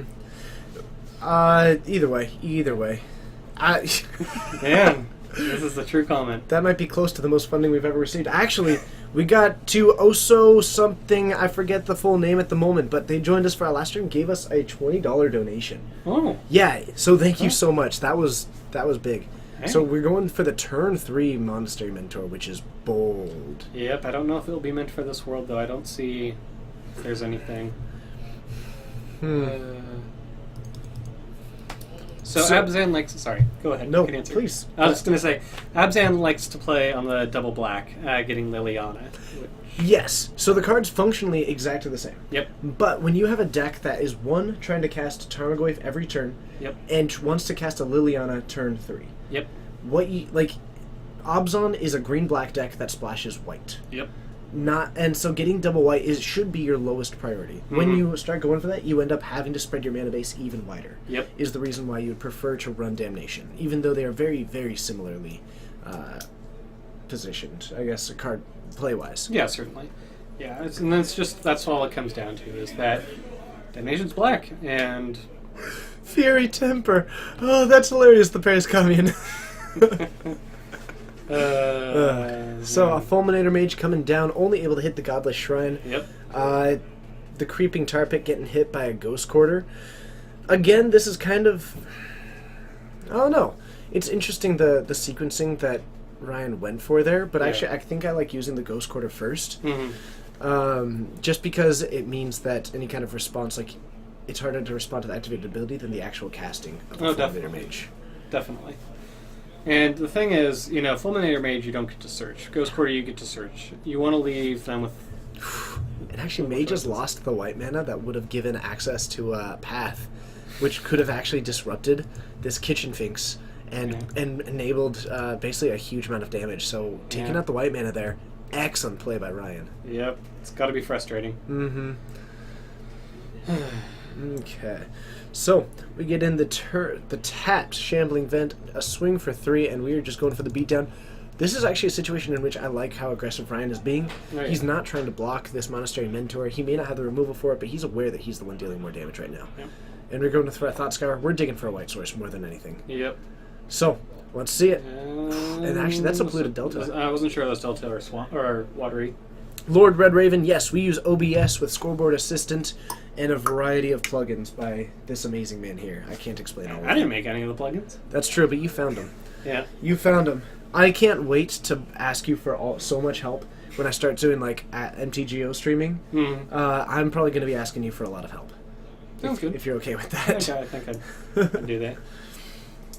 So, we're going to get in a swing 4-3, knocking down to 16, keeping back this monk token. Now, Yep. do you get defensive with this monk, or do you accept the 3 damage and start putting more damage back the other way? Because I like dealing more damage back the other way. I say I like. So we know about the Wrath, right? We are aware of the Wrath. Yep. If you block, then when the Wrath hits, Finks is gone for good. Versus Oh. right now, That's a really good point. where if Wrath hits, Ryan still has a Finks. We need an instant or sorcery before it would actually trade. Yeah. I do not have MTGO. Currently, I live in a place that has possibly among the more abysmal internet available. But I will be moving in the coming months. And when I do that, then I'll be looking to start streaming MTGO and possibly maybe one day get a sub button doing that one and maybe make some money that can help out this and traveling to GPs and things like that. No, we'll see. A Path to Exile taking down the Kitchen Finks. We do now have a white source from May. Yep. And this is now making that Wrath of God look significantly better. May is aware of it. So Yeah. I guess the thought here is you force Ryan to Wrath, use all of his mana up, and then now it's your turn, and you get to choose what to do next. The only difference is that May doesn't really have any cards to, take advantage of that. Mm-hmm. So. Permeating Mass with Dorn the Siege Tower. Win every battle. There you go. There you go. It's easy peasy. One other note. He has Shambling Vents, Ryan does. Yes. Which is a huge difference when it comes to this Wrath. So. That is a really solid point. Yep. Things to note. I will write it down right now in my mind. Okay. I don't live in Seattle. I live in the middle of I live out on like 10 acres, and I have a mobile hotspot with a data cap. So I can't even use any amount of internet no matter how slow it is. I have a limit. This guy's living Living in large and in torture. charge. So, Ooh, Tassiger. this is a great follow-up play. Ooh, man, that's what you want to see. Especially, if May does have a land in hand, I don't think that's the case. Mm. But a land would actually allow her to activate it as well and start refilling that hand as well. Yep. Do you think in Jessica Nahiri you could play Monastery Mentor? I think you could. I don't think you should. Yep. Jessica Nahiri is inherently a reactive deck. Mhm. Monastery Mentor is not. Yep. Yeah, I think I really like Monastery Mentor. Mm-hmm. It's a very good card. The biggest problem is that it just requires so much work.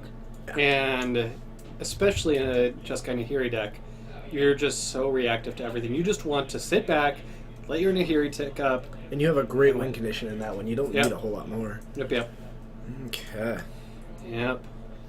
So, following this up with Lingering Souls does give protection against a Liliana minus. Yep. This Tassiger. I like that. It does mean that you aren't super reliant on this Tasker because you still have a flying attacker. Yep. Ryan Just passing passing. back. Probably doesn't have any removal if that's the case. Otherwise, Yeah. I would probably go for a removal spell and start swinging in with the Shambling Yeah. Vents because you're going to win races that way easy. Yep, totally. You just start trying to swing things down. Not even asking if Ryan wants to block, or do anything. Just taking over the You're life taking total. 10. Yep. Not even asking. You're taking 6. You're Okay, going to 10. you're taking 6. Yeah. I pass the turn. Now you pass the turn. I would expect that Ryan did take out a Liliana of the Veil, Mhm. but depending on how much Ryan had to bring in, Yep. it can definitely matter if he may have left in 1 or 2 as a way to just go for the plus ability against this Esper Mentor. Yep. And It no, What? that's -2/-2 to the field. That's the Ooh. that's the new one that came. That's the new Negate it, Eldrazi yeah. one. You'll draw the one. I can't think of the name of it. Do I think Jeskai Shape Anew will be a viable deck? It depends on what you mean by viable. Viable is such a vague term. Can you play it at a local meta and do well? Yes, we had Yep. someone here do it. Ryan played that for several weeks, doing Yep. decently well. Yeah. But, aka Trickster, we don't know what you're first known as, but I Yeah. will. But I welcome you to this stream. Welcome, Trixie. But no, nice. Flying Tendrils, thank you very much. But viable is such a strange term. Sure, you can play it at a local meta. I think that regular Jeskai is probably better against a general field, but you know. What do I think about a turn 2 Magus of the Blood Moon? I've played it. I think it's pretty neat. Yeah. I enjoy free wins sometimes. Okay. So, Didn't have the mana tapped? huh? Did we miss something? Dr. Dre 29. Snap again. Thank you so much for hitting that follow button. And you may want to go just mention that, because I don't think we can rewind, but I think we just got a snap negate when she paid for the Lingering Souls. You may want to go Okay. mention that. So I don't. How am I guess I don't know how to Just mention it. just mention it. Grab Dylan. Okay. Yeah. If you could. We have a pay for lingering soul and then get snapped again.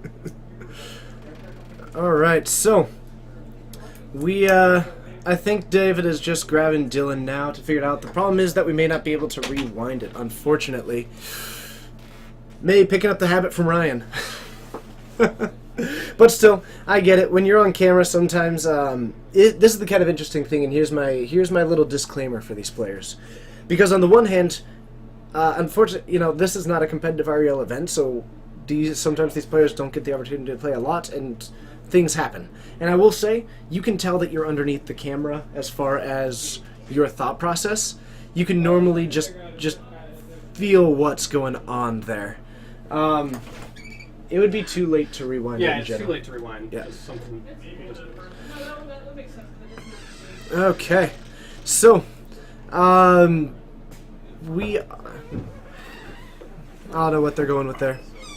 Either way, you can usually feel the pressure when you get on camera. Oh so, yeah, definitely.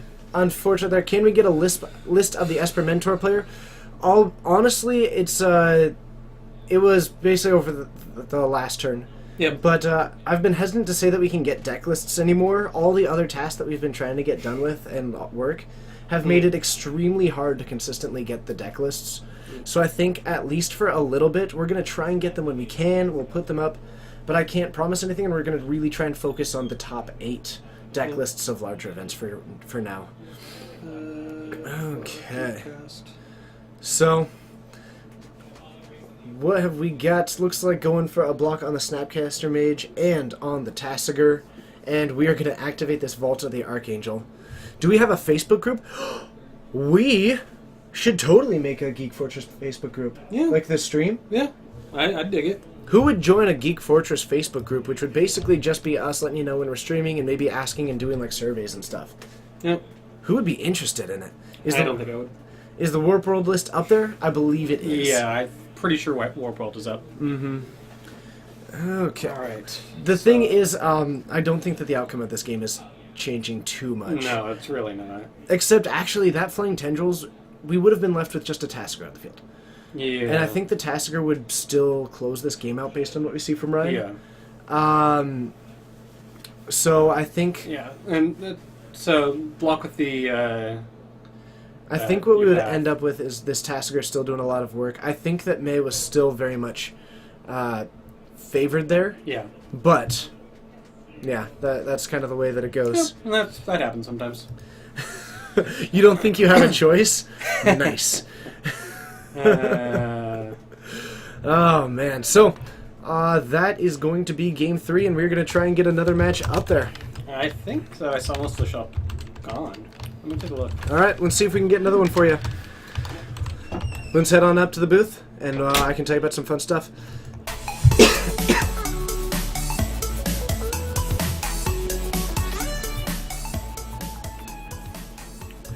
Hello, and thank you so much for joining. My name is TJ. It's a great time. David, have a great night. We can totally discuss Infect another time, but we're doing the Geek Fortress stream. We do this 4 nights a week. It's currently about 10:21 here. If you do want to hit that follow button, we stream 4 times a week. Mondays at 6:30 we do Standard. Every Wednesday and Saturday, Modern at 7 o'clock on Wednesdays, 6 o'clock on Saturdays. Plus, every Friday you can join us for Legacy at 7:30. p.m.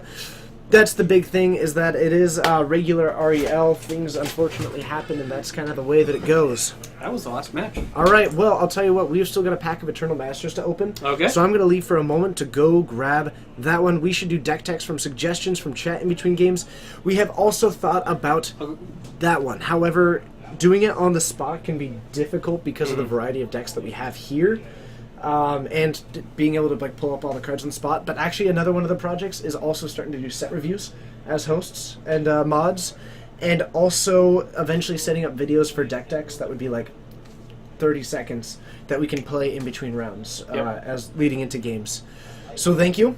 We're working on that one. Yep.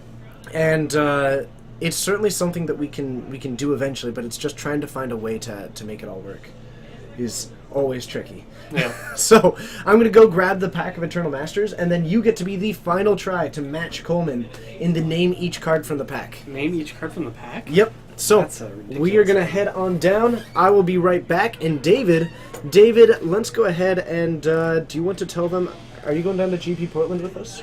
I've been thinking about it. Okay. Do you know enough about the meetup to I don't know provide enough information about on it. that one? So, Do you want to tell them about some kind of cool idea that you have? sure. Cool. Let them know. I'll be back.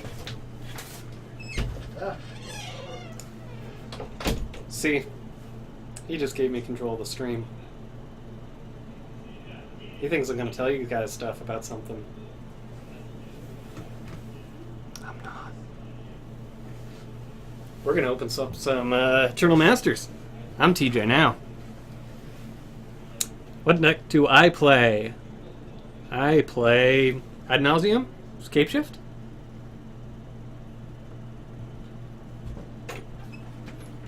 Hello. I Hi. just told him about all the things. Interesting. I'm now David. Hi, David. So, do you... Oh, wait. Now we can do this. Or do you want to swap back, or do you want to stay here? I'm fine either We can way. swap. Okay. Let's do that. And there we go. Hello. Oh, dang it. They're playing the game. Did you tell them what deck that you play? I said Ad Nauseam right now. Some Scape Shift. Depends. Grixis Control. Didn't mention that one, but... Oh, man. I like fun. I like taking all of it. I'm back.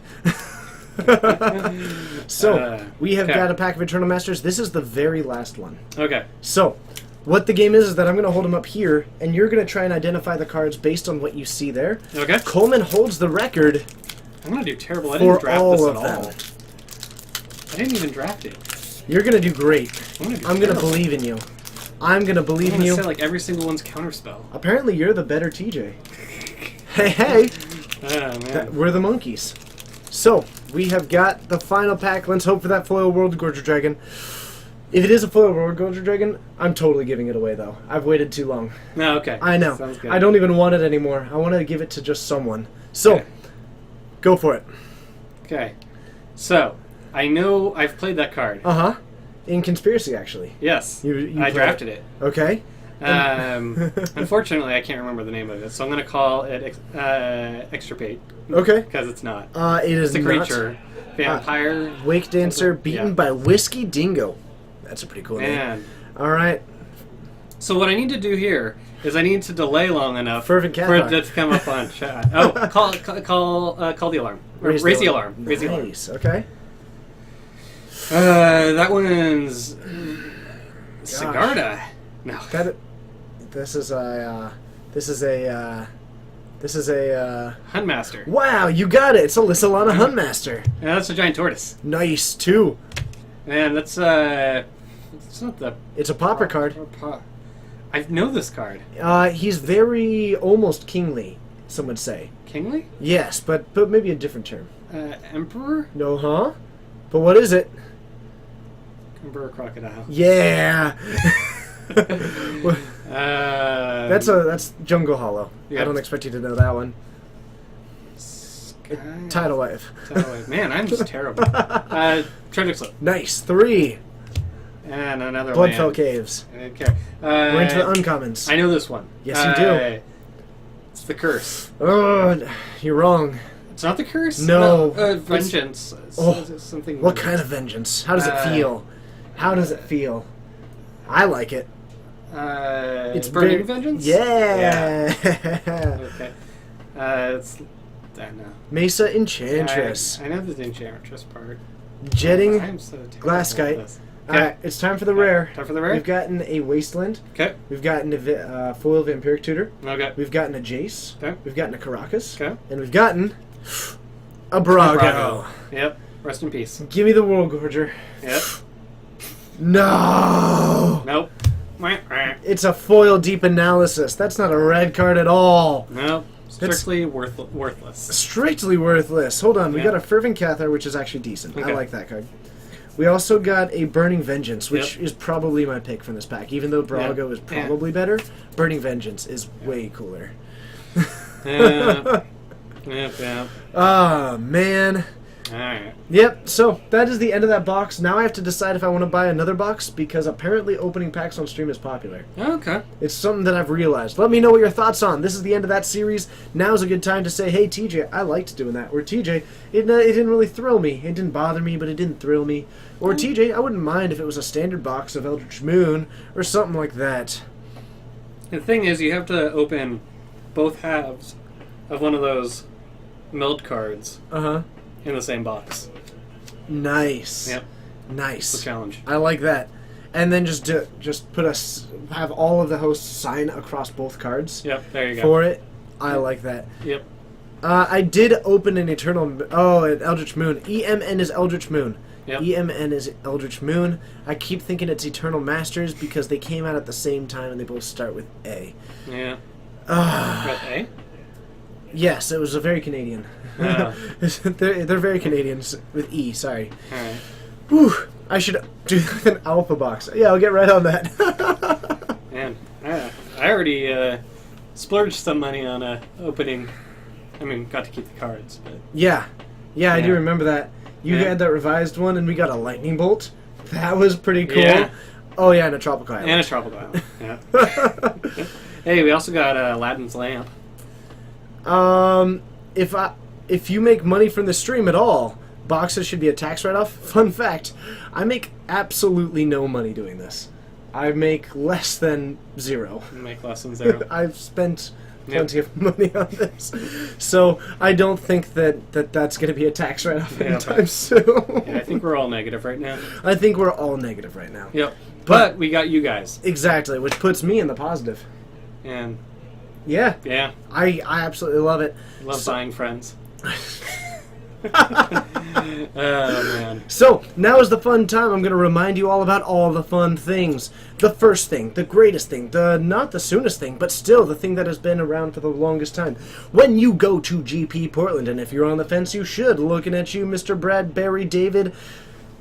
Oh, and he's gone. Can't look at him now. But hey, if you're going to GP Portland, you should be there. It's going to be fun. It's going to be a standard GP. But if you don't like standard, there's side events for that. That's what is all kind of fun. And there's vendors and all kinds of things. But you can check it out because on the Friday before, the Friday night before, the Saturday main event, and all the other side events, and when you get to talk to the vendors after you do all the preliminary events, you can go to have some delicious, delicious pizza with us at a place called Pizza Schmitza. It's about 3 blocks away from the venue. It's going to be absolutely phenomenal all around, and I'm really excited by the opportunity of just meeting some of you and doing kind of a Fortnite rally, mustering of the Fortnites kind of thing. Mustard.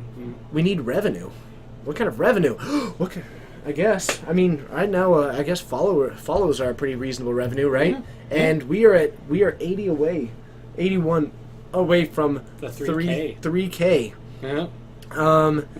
Also, the other thing is, on July July 31st, the Sunday, Sunday. Super Sunday, explanation point, exclamation.